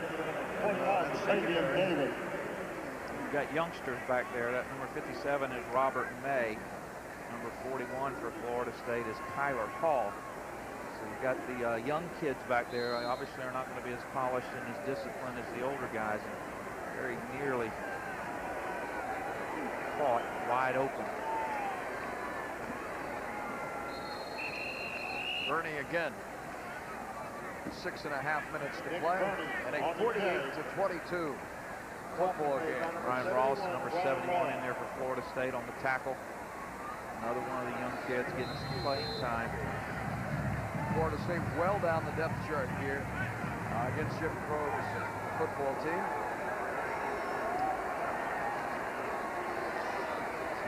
Everybody plays this evening for Florida State, which will post its third victory of the season and its second in the Atlantic Coast Conference. And as Bobby Bowden told his team following the setback at North Carolina, you have to win your next two games to go as high as you can. You'll know at the end of those two games how high you may fly this year. And of course, that second game where he couldn't mention it by name was the Hurricane. Jason Anderson on the slant route. We tried to coax him into talking about Miami in his office yesterday. Nothing new. The only thing he admitted to is he did have a couple of videotapes of Miami over on his bookcase beside his TV. He said, I'll probably get to those right after Wake Forest. I said, Coach, you know what's going on with Joe Paterno and Penn State? He says, you know, I just happen to have a Penn State tape right here. And I said, who are they playing, Coach? Oh, that's coincidental. It just happened to be Miami. It happened to be Miami. Miami, my foot. There again, Marcella Church following the gain of 8. So important reps for these young players. These not only to show coaches what they can do on video, but this is their game action. It means a lot to them. And Nick Burney coats it close to the 30-yard line. Trying to get better with every snap. Robert May on this tackle for Florida State. Some progress this week for Mickey Andrews, would you say? Progress, but we would not be pleased with the yardage and the points.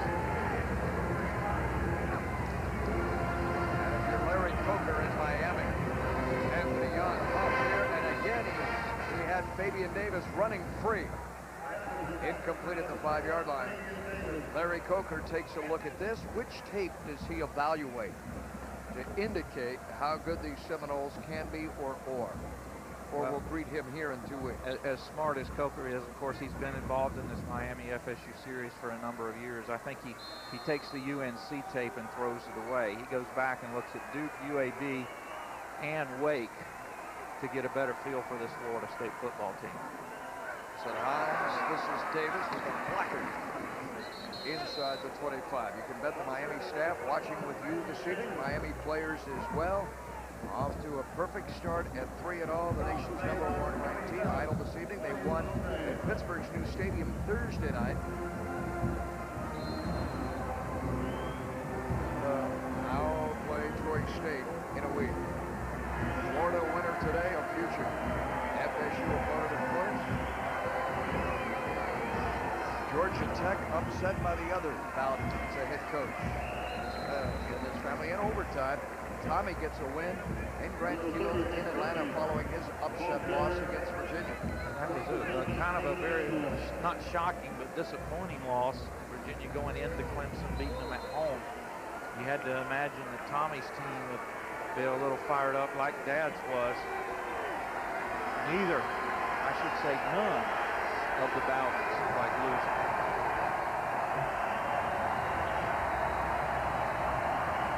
Wake Forest needs a yard, and they'll get it. Agility on the part of Nick Burney. His initial hold was Phil, so he shuffled to his right and slithered for that first down to the 20-yard line. Got a flag on the far side. Right along the line of scrimmage. Before the snap, false start against the offense. And back it comes. Still 4th down. The positive points that Jim could take out of this game tonight. Well, number one, 22 points. Number two, 440 yards and still counting of total offense. I think you've got to be most pleased with what the offense was able to do against an ever-improving Florida State defense.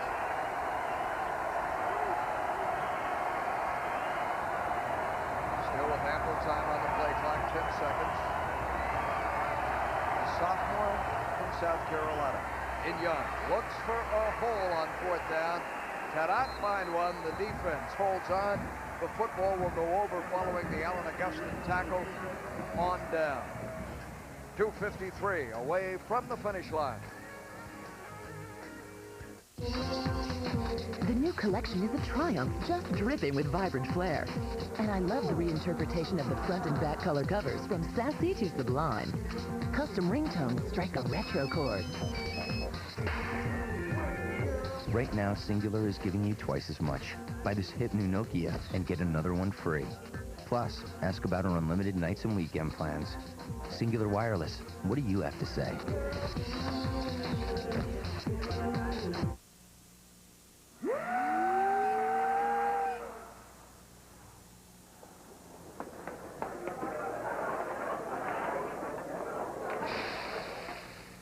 His focus is complete. His determination, steely. This kind of mastery is not a learned skill, but rather an intuitive gift. Stop it. He seems tense. Steak and Shake, famous for steak. I'm Lori Farkas for Dish Network FYI. Do you have a certain group of regular television channels that you always watch? Then you should set up a favorites list. To begin, press your menu button and select Favorites option. You can create and change the list yourself, adding and removing channels as you wish. When you make your list active, your program guide displays only the channels in that list. There are many ways to customize favorites to suit your needs. It wasn't only a career change, it was a change in our lifestyle. I'm really proud of her. She's really cool. She brings a different point of view. I think she'll get ahead very fast. Thanks to my education, my family and I feel much more secure. ITT Technical Institute, education for the future. To find out more, call 1-800-741-5232.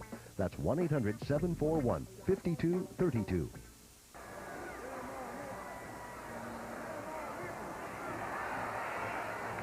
Adrian McPherson out to the 20-yard line with just over 2 minutes remaining in this football game. Our thanks to Dave Hart, the Director of Athletics at Florida State, and to Rob Wilson, Sports Information Office, Jeff Puritan, all their assistants with this telecast, to Ron Wellman, the Athletic Director at Wake Forest, Pete Bucket, the Sports Information Office, for his help in preparation of our Sunshine Network telecast tonight of Wake Forest and Florida State.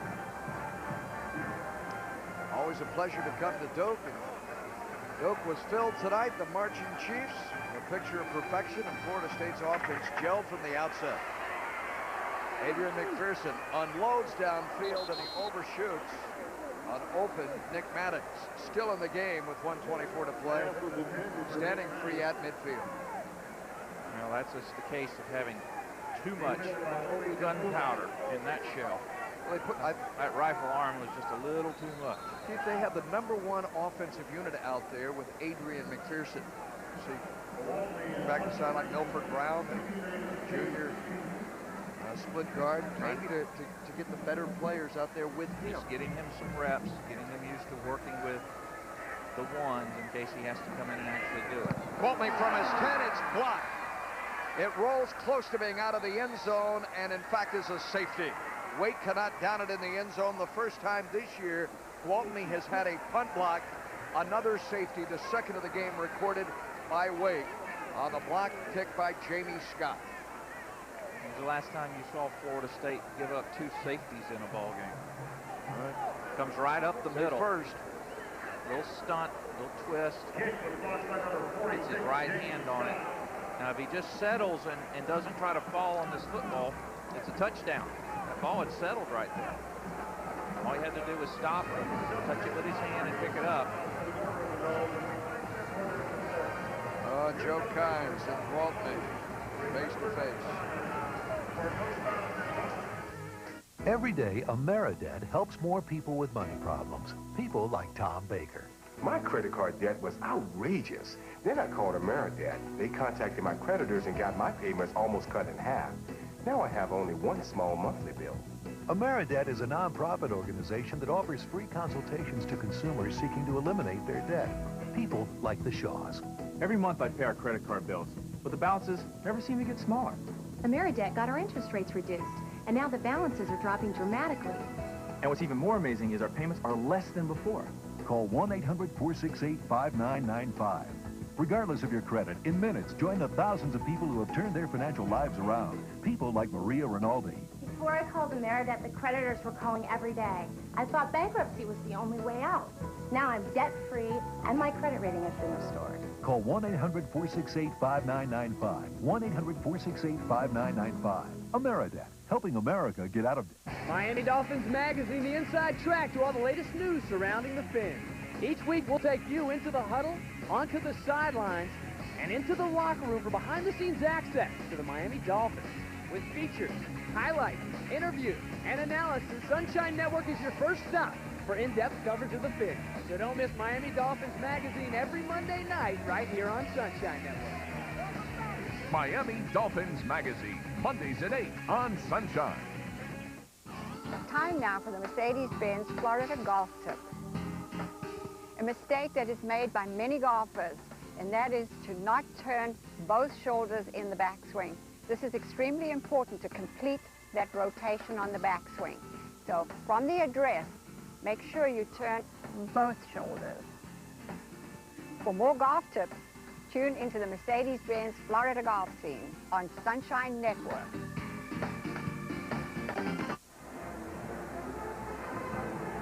Wake Forest has outscored Florida State in the fourth quarter, registering 2 safeties and a touchdown. Chance Gwaltney's punt blocked out of the end zone. Now he'll have to kick it again, a free kick, the second of this quarter. Fabian Davis off his 20-yard line. Up to the 35 and no further, and a late penalty marker in. Tackle by Claudius Osei. Fabian Davis on the run back. Davis was rocked pretty good. Stop was made by Eric Moore and Claudius Osei. Another positive, I guess, for Jim Groves, certainly the fact that in the fourth quarter, all the points belong to the Demon Deacons. With 1:12 to go. You've got to be pleased with Coach Groves' team's effort. During the return, block in the back. It's the return team, 10 yards from the spot of the foul, or from the end of the run. First down. Things getting a little sloppy at the tail end. For Wake tonight, it's 12th, make that its 11th penalty of this game. And Mickey trying to get some inspiration. Those players getting fire, keep an edge. 60-minute ball game. You don't ever quit. Pressure from the backside, able to drop. Anthony Young, it's Eric Moore off the edge, the freshman defensive end. Eric Moore expected to redshirt this year, but with the accidents of Eric Powell moved into a rotation. You'll see a little bit of the reason why they like this kid. 6'4", 280, 285 pounds. Towards his first career stack. Excuse me, 225 pounds. I've got him bigger than he needs to be. Tackle there, and Eric's on it. Big enough, isn't he, from Hokie, Florida. His first action as a freshman came a week ago in Chapel Hill. And they're late in this one. Might be the final play of the game. As Florida State will win for the 3rd time this season, Wake Forest has dropped its 2nd game in as many weeks, both within the Atlantic Coast Conference. Chris Ricks, brilliant tonight at the outset, passing for 345 yards and 3 touchdowns. And for Bobby Bowden, career win, 318. Moving up that ladder, ever so close. Closing in on 250 career wins here at Florida State. Tonight, Mark very safe trip home. 56 losses and 4 ties, 26th season at FSU. Out now just 5 wins shy of Paul Bear Bryant's record. 4 behind Joe Paterno. Next up, a Miami Hurricane. Some kind words and a smile off the face of a freshman in Jason Alexander. Bobby Bowden over to join our own Tom Blunt. So, off to the sideline he goes. 48-24. Our final tonight. Here it goes. We've got to be pleased with Florida State's effort through the first half. Things got a little lackluster, a little sloppy in the second half. Credit as much intensity leaving because you're ahead as crediting Wake Forest, who continue to fight and play hard. 48-24, your final tonight for Florida State. From the outset, a dominating win over the Demon Deacons.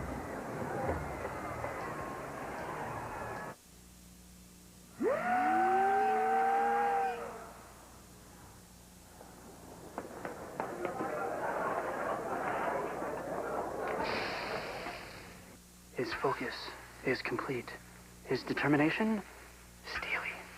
This kind of mastery is not a learned skill, but rather an intuitive gift. Stop it. He seems tense. Steak and Shake, famous for steak burger. Florida State football on Sunshine Network has been brought to you by Checkers. You gotta eat. Down to the sidelines, here's Tom. All right, thanks, Paul. Chris, obviously you guys wanted to get back on track, get a win. You earlier in the week had kind of called for opening up the offense a little bit. I guess we saw that, and we saw that you can handle it. Yeah, you know, coaches put together a good game plan. And, you know, it was, the end result was just a little bit, Chris. We're losing the mic here. Talk about the way the receivers stepped up. I mean, Javon Walker was named a co-captain this week. He played well. Talman Gardner had some big catches. A-Truths. It seemed like they, as a group, really were determined to not drop the ball. Yeah, everyone stepped up. Javon, A-Truths, and Talman kept their game up. DJ came in, made some good catches. So, you know, I'm very proud of the receivers. They stepped up tonight and you know, really held the rope. The one thing that I saw on the sideline, it was really evident that everybody was making it a point to come over and congratulate. Offense was talking to defense. Defense was talking to offense. Seemed like it was more of a team in terms of encouraging everything that there. Definitely. That's what the same thing. Coach Bowden really stressed that this week on the team. And in order for us to be successful this season, we're going to have to play as a team, and everyone's going to have to do their part. So it definitely felt good tonight that everyone was, you know, pulling for each other and getting each other's back. Congratulations on your first career 300-yard game. Thanks a lot, Tom. Appreciate it. All right, Chris Ricks with a nice effort tonight for Florida State as they get the win. Let's bring in Kendall Pope here, who played so well for the defense. Told you the offense and defense were getting along. Kendall, you guys, it has to feel good to get back on the winning track. You were pretty vocal earlier this week that you were going to step up and be a leader for this team, and I think you led by example with your play tonight. Yeah, you know what I'm saying? We just had to come out and get this win. You know, there's still a lot of things we got to work on. I think they got like over 400 and some yards on our defense, so it's good that we got an off week this week. You know what I'm saying? We got to go in and work out the wrinkles that we had on defense. You know, the main thing is that we just got to be disciplined because a lot of plays they broke. They came from, you know what I'm saying, Mr. Simon and people being out of the wrong place. So those are just the things that we got to work on next week and the week following that. We're going to get better on to get ready for UM. I asked Chris about it. It was evident to me that it was much more of a team thing on the sideline tonight in terms of the offense congratulating the defense and vice versa. Wasn't any finger pointing. It was all just, you know, slaps on the back, that kind of stuff. Yeah, and that's the thing Coach Brown stressed to us all week, you know, that team, you know what I'm saying, a lot of things we were doing, we really want to build a team, you know what I'm saying, like little things that, you know what I'm saying, all the Florida State teams used to do, we weren't really doing. So, you know what I'm saying, that was also one of our main focus, to make everything a team thing and just come out and play together. And if we play together like a team like we did tonight, you know what I'm saying, it's going to be a real big upset 2 weeks from here. 2 weeks from here, the #1 Miami rolls in. 2 interceptions tonight, including a juggling INT. Take us through what happened on that play, Kendall. Oh, what happened was, you know what I'm saying, I was just getting back into my coverage and I jumped up and took the ball. And, you know, I still seen it flicking around in there, so I was like, I could still get it, so I went and got it. And luckily, I still came up with the pick. Well, congratulations on the 2 interceptions and the win tonight. All right, thanks. I just want to send a shout, you know what I'm saying? We coming for UM, baby. We coming. Kendall Pope, well, he's confident anyway. The Canes will be here in 2 weeks, Paul Keith. Yeah, the nation's longest home field winning streak stands at 37 games. Kendall, let me remind you, the last team that won here? 1991. Miami. And they'll be here in 2 weeks. 48-24, back to wrap it up on Sunshine.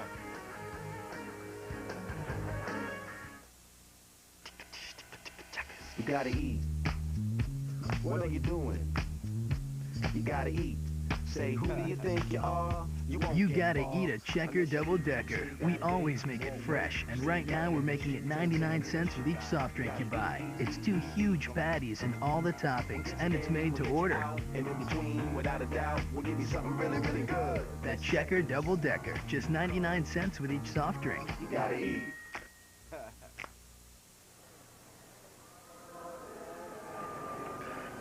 Now singing the alma mater at the conclusion of tonight's Florida State win, the Marching Chiefs.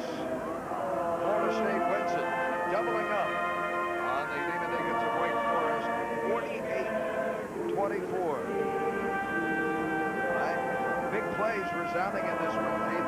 Chris Ricks, outstanding. And our Steak and Shake play of this game, how about a 52-yard score to senior captain Javon Walker? Well, this play kind of cemented the fact that Florida State was going to come out throwing. Up 21-7, Chris sits back there and hits Javon from 52 yards to make it 28-7. Florida State would go on and go into halftime. Steak and Shake, play of the game. I look at the numbers tonight, too, from this. The good point is that Florida State, for a Seminole fan, the fact that it amassed in the Seminoles better than 500 yards. Pete, obviously, has surrendered a lot of ground.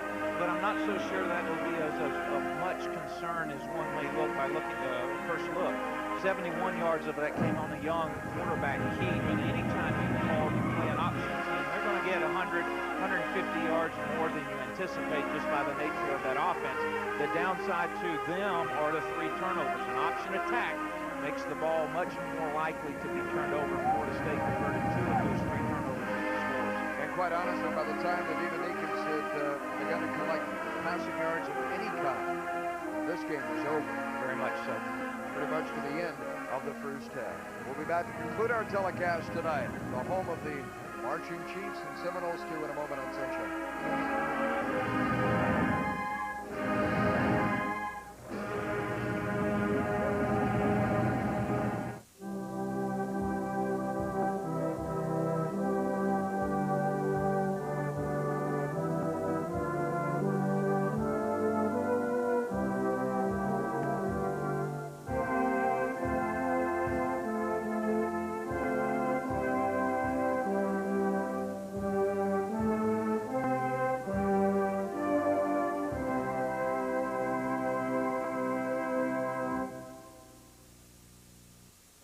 Is your child protected for the future?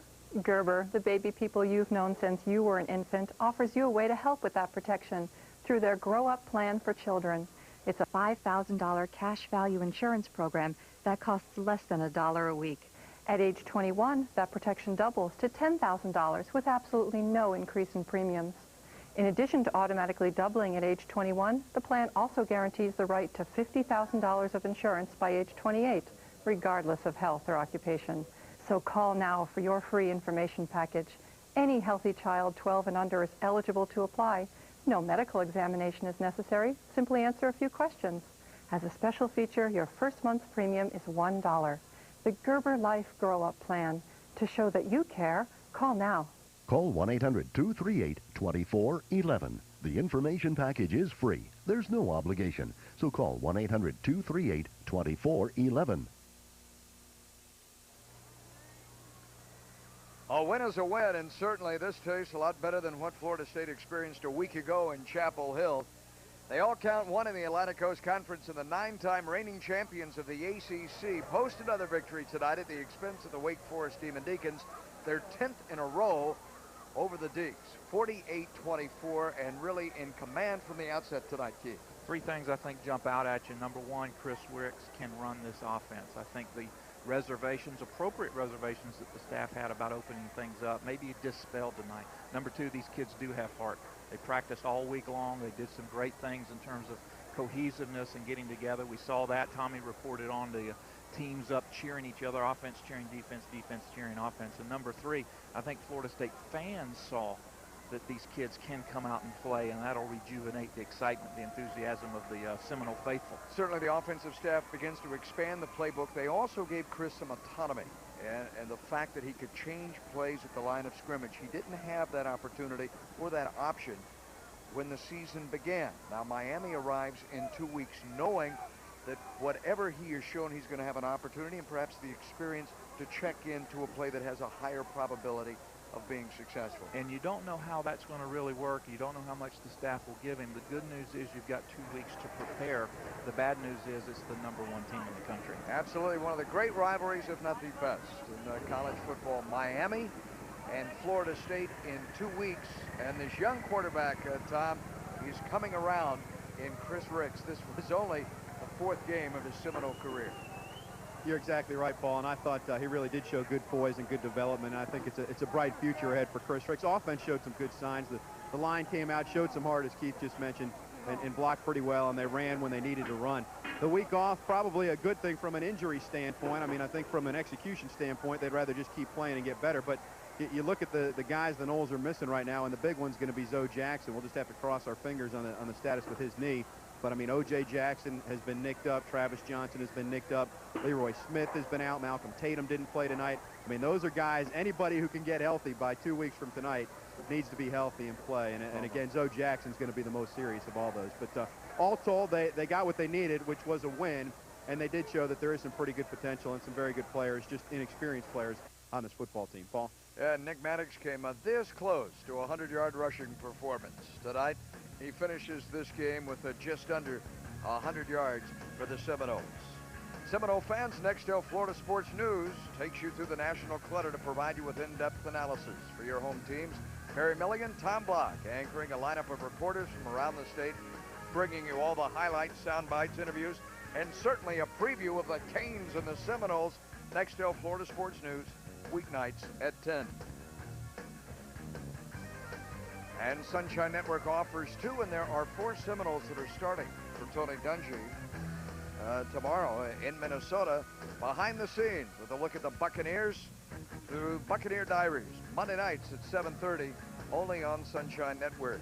Maybe the Bucs can get to Derek Brooks back for that football game against Miami. We will be here for that one. Miami Hurricane first in volleyball on Tuesday at 7:30, and then of course the football game 2 weeks hence.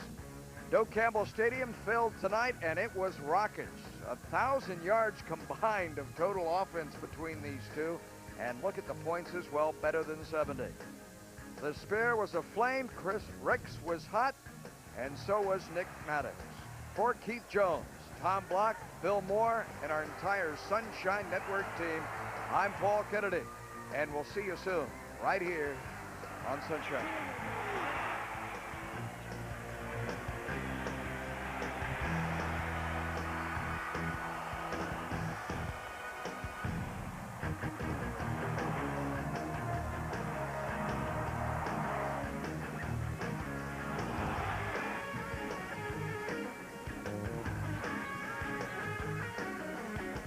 Welcome to Boxburger. Welcome to Boxburger. Welcome to Boxburger. If you can't hold the menu in your hands, you're not in a restaurant. Why doesn't just any burger have the crispy edges a steak burger does? Maybe it's because their grill isn't as hot as ours. Maybe it's because they don't use the steak cuts. Or maybe it's because I don't work there.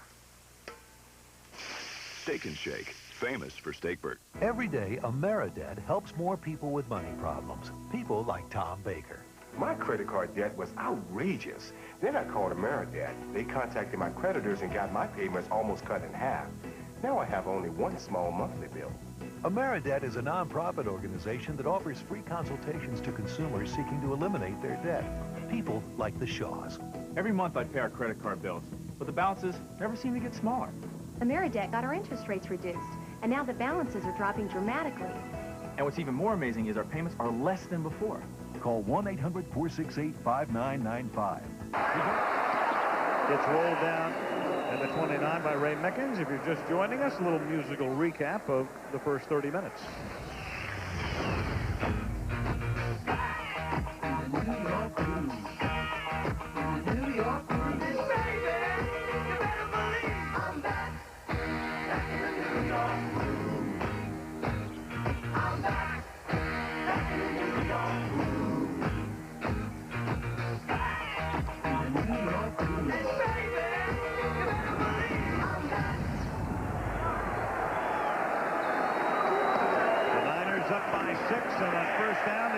Garrison Hurst. Take a look at the numbers for the first 30 minutes of play, and keep in mind, too, the 49ers begin this half minus their starting center, Newberry, with Lynch in the game. Yeah, it'll be hard for them to match this rushing total right here, averaging almost 6 yards per carry. They were very dominant, pushing the Jets all around. That was a great start for the Jets with Lewis making that tackle. Garcia having a wonderful first half. Not a lot of yardage for those 12 completions, but he does have Terrell Owens involved. West Coast numbers. Caught, tight end, Eric Johnson, and he loses the football. Eric Johnson lost it, and the Jets have it.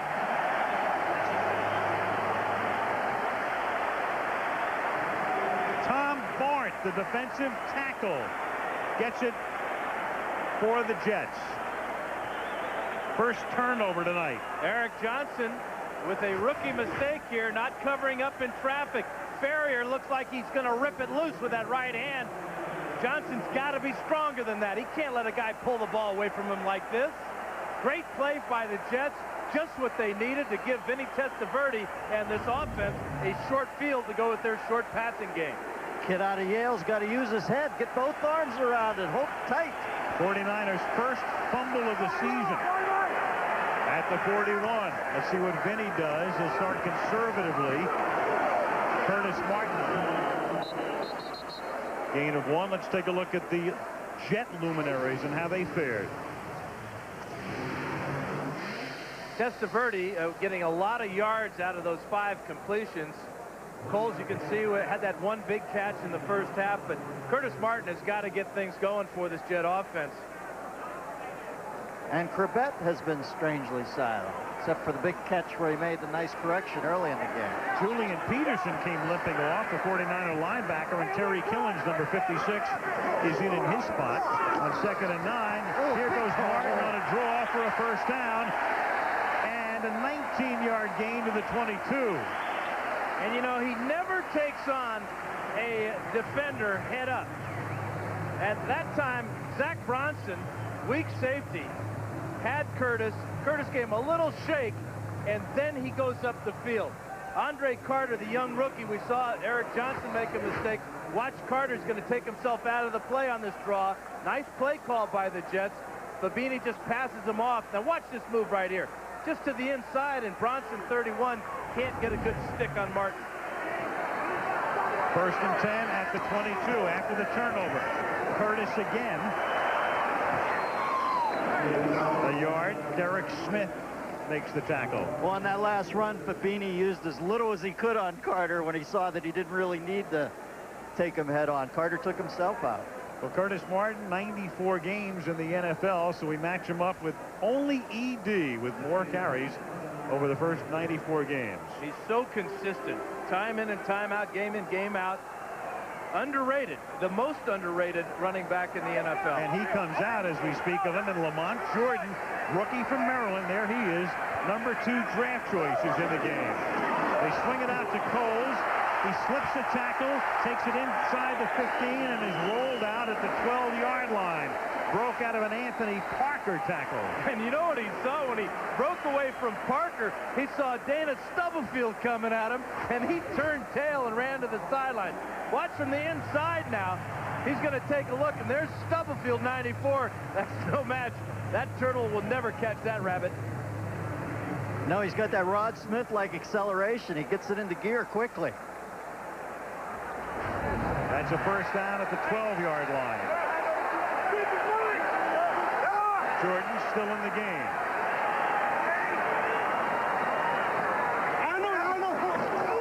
And here's a look at the rookie. It's 3 to the 9. Well, you know, I think Herman Edwards played for years with Wilbert Montgomery, and remember the heavy hitting he took over the years. Lamont Jordan, Herman figures if he takes 10 hits a game that Curtis doesn't have to take, that's 160 over the course of the year.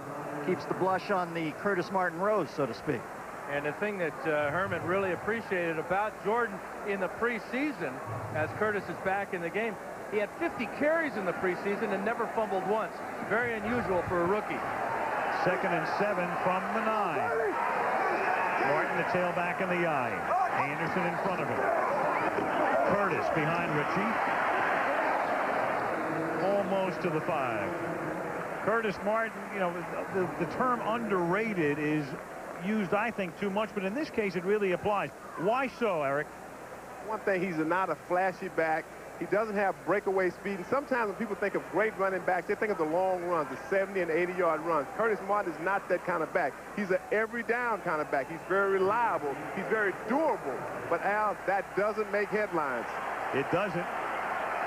All he does is do his job. In among the league leaders every year. A nose to the end zone. 3rd and 4.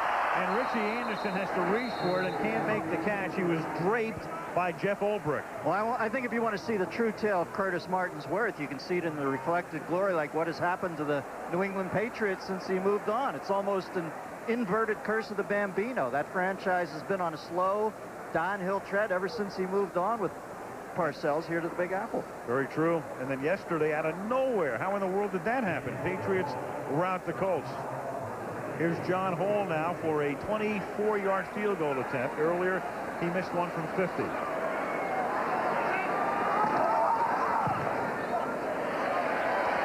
And they get 3 off the turnover.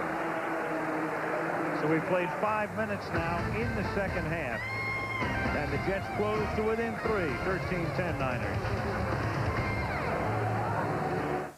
The race is on. Verizon Wireless presents the Monday Night Football 20,000-point challenge. This season, some player will score the 20,000 point in Monday Night Football history, and you can be a part of it. Tell us who you think will score that milestone point, and you can win one of 4 ultimate Monday Night Football experiences, tickets, tours, and more. Don't miss this chance to be a part of history. Call 1-800-255-9595 or pound 20K on your Verizon Wireless phone and cast your vote now.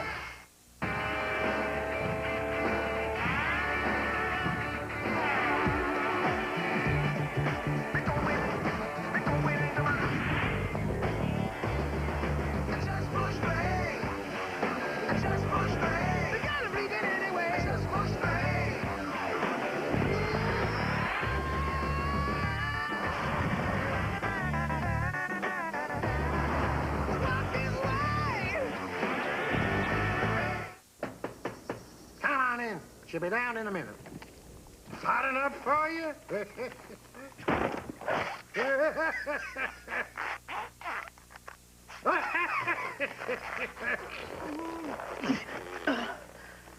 Beer?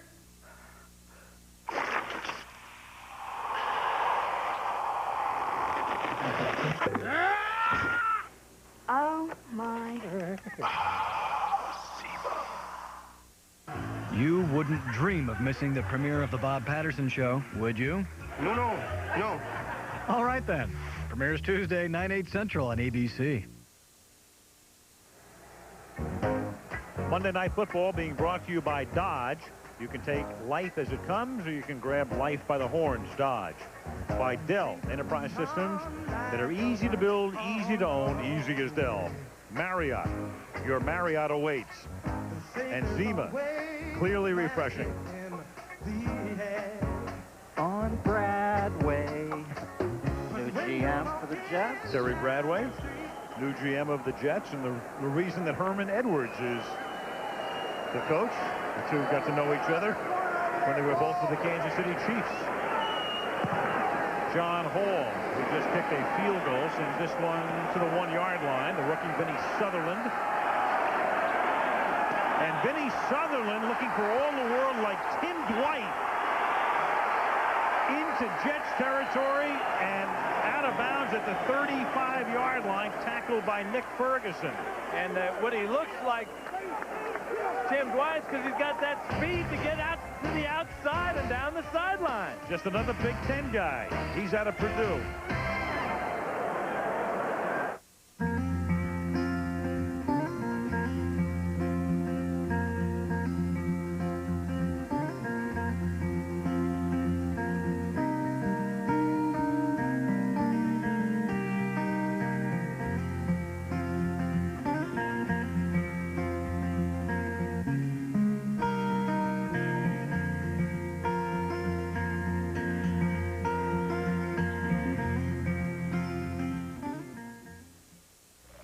You're looking for one person. One person who can point to solutions instead of pointing fingers. I'm Dell Enterprise, servers, storage, and premier services. And when they build me, they build a central knowledge base. So I not only have one person with all the answers, I have thousands. Premier Enterprise Services. Total accountability on site, online, and on the phone. Easy as Dell. Dell PowerEdge servers use Intel Pentium 3 Xeon processors.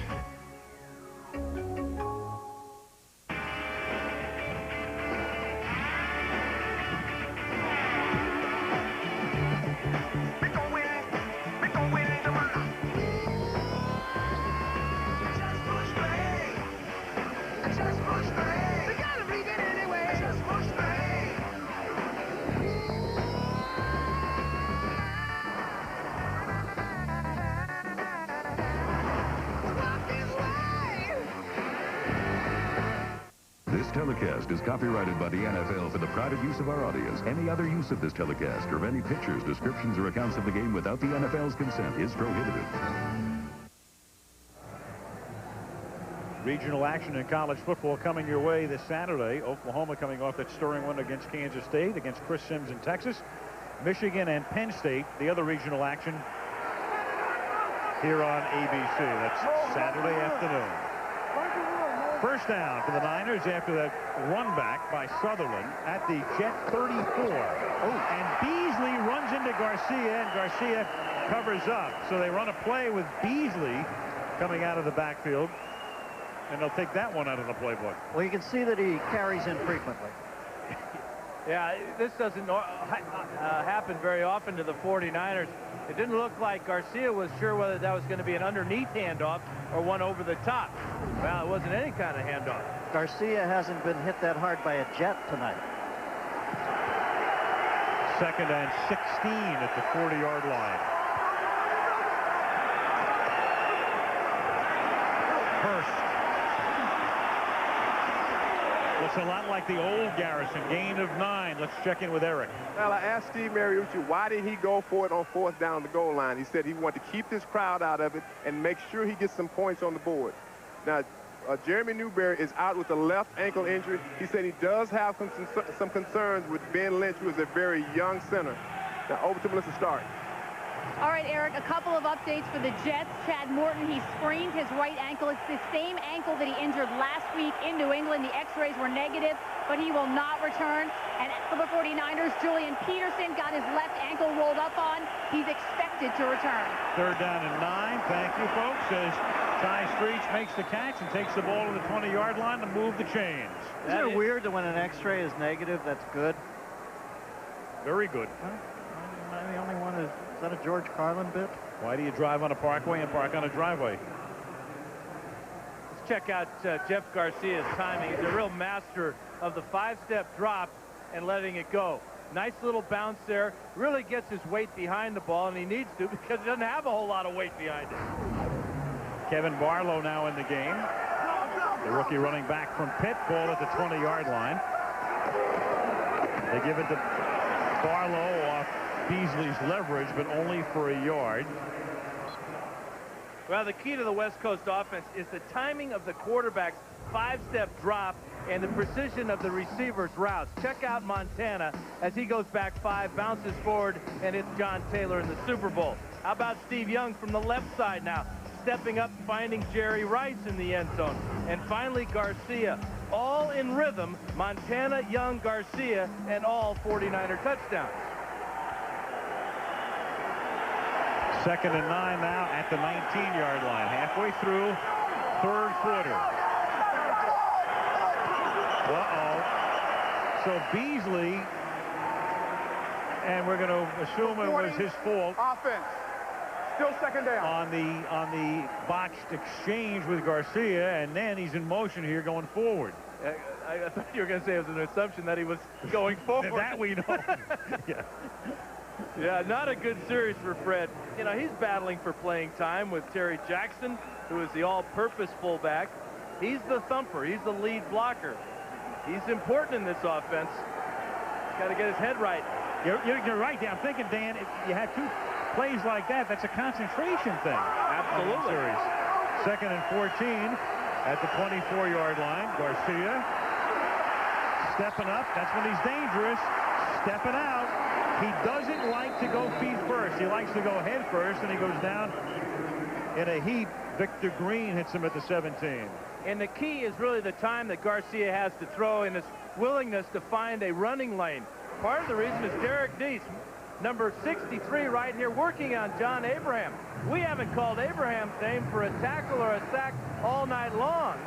Deese with a good job there. Remember, he's playing with a bad leg. Garcia's got to get down, though, before he takes that hit from Victor Green. He might not like the slide, but he better learn how to, because he's pretty spindly to be staying up like that. 3rd down and 7, and Garcia has to take a timeout. Play clock is almost all the way down. Timeout, a big 3rd down and 7 coming up.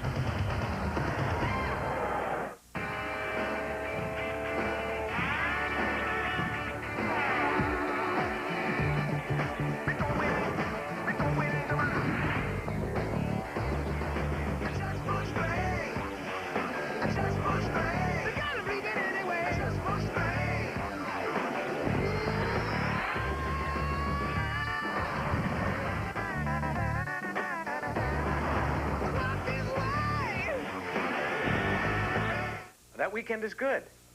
See you then. Going away for a weekend? Then live like a high roller. Go from your hotel to the movies, the shopping malls, and the sports bars. I thought you liked to eat caviar and watch polo. Not in this economy. With Courtyard come out and play rates, you can make the most of your weekend plans. We'll send you a postcard.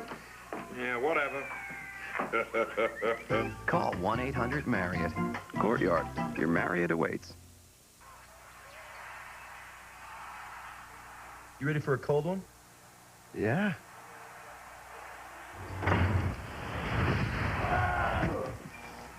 Is that cold enough for you? It's cold. It's not Coors Light. Brewed at the edge of freezing to lock in that Rocky Mountain cold taste. Coors Light. Ah, tasty. I need new friends. Okay, Daddy's home. Everybody make a big deal. Homecoming, according to Jim. Honey? Oh, yay. Premieres Wednesday, 8:30, 7:30 Central on ABC.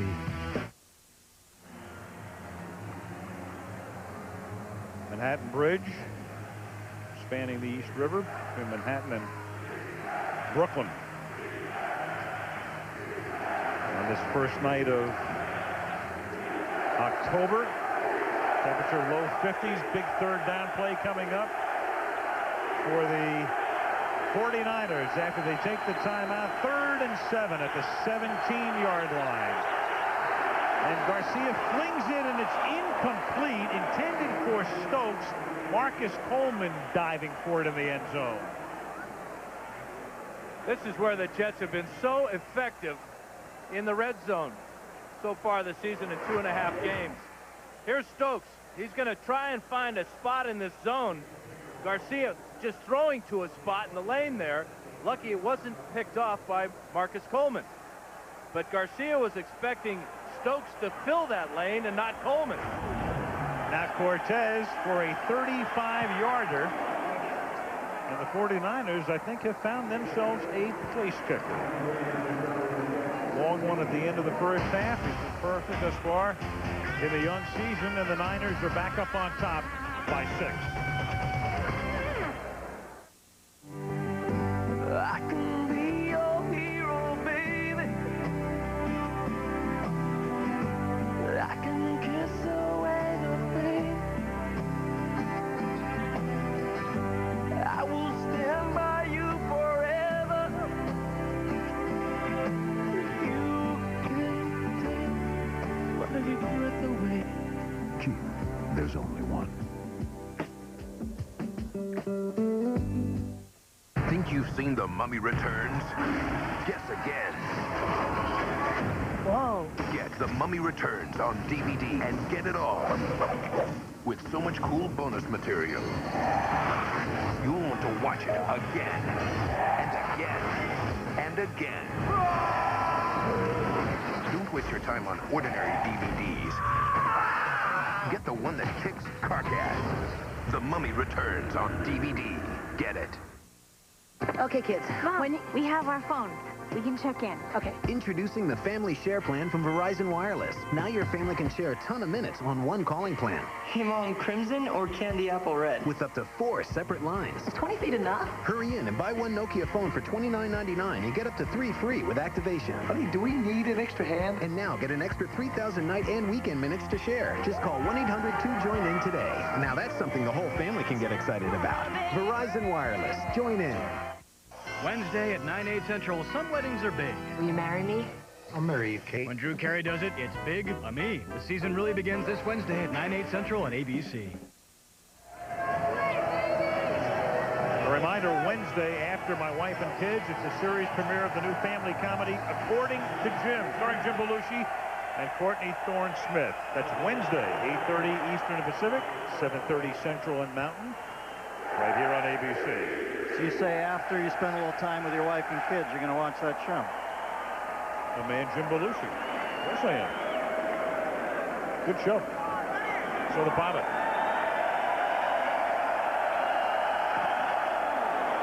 Jose Cortez, a very short kick, a one-hopper, fielded by Coles at the 16, and Coles all the way to midfield, where he gets finally rolled down by Jamie Winborn. Well, Coles is their fallback return man, and it's very provident.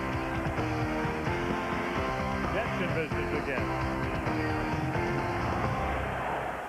When you're ready for a cold one, it's gotta be a cold Coors Light. When you're ready for a cold one, it's gotta be a cold Coors Light. When you're ready for a cold one, a Rocky Mountain cold one. There's cold, and then there's Coors Light. Frost brewed for that Rocky Mountain cold taste. When you're ready for a cold one, it's gotta be a cold Coors Light. Introducing Taco Bell's new handheld, the Chicken Quesadilla. Equipped with 3 cheeses and marinated all-white meat chicken, it supports both lunch and dinner platforms. Download the new CQ today and see how it feels to think outside the bun. Okay, good news. That broadband thing we all want? Got it figured out. Honey, you call the phone company. Tracy, you're digging the trench, shovels in the garage. I'm going up on the roof to assess the satellite possibilities. Jimmy, check out these schematics. Appreciate it. Let's go! We know how you feel, and that's why Circuit City offers one-stop high-speed internet access. You can find what's available where, compare options, and arrange installation. Circuit City, we're with you. Oh, we can get broadband at Circuit City.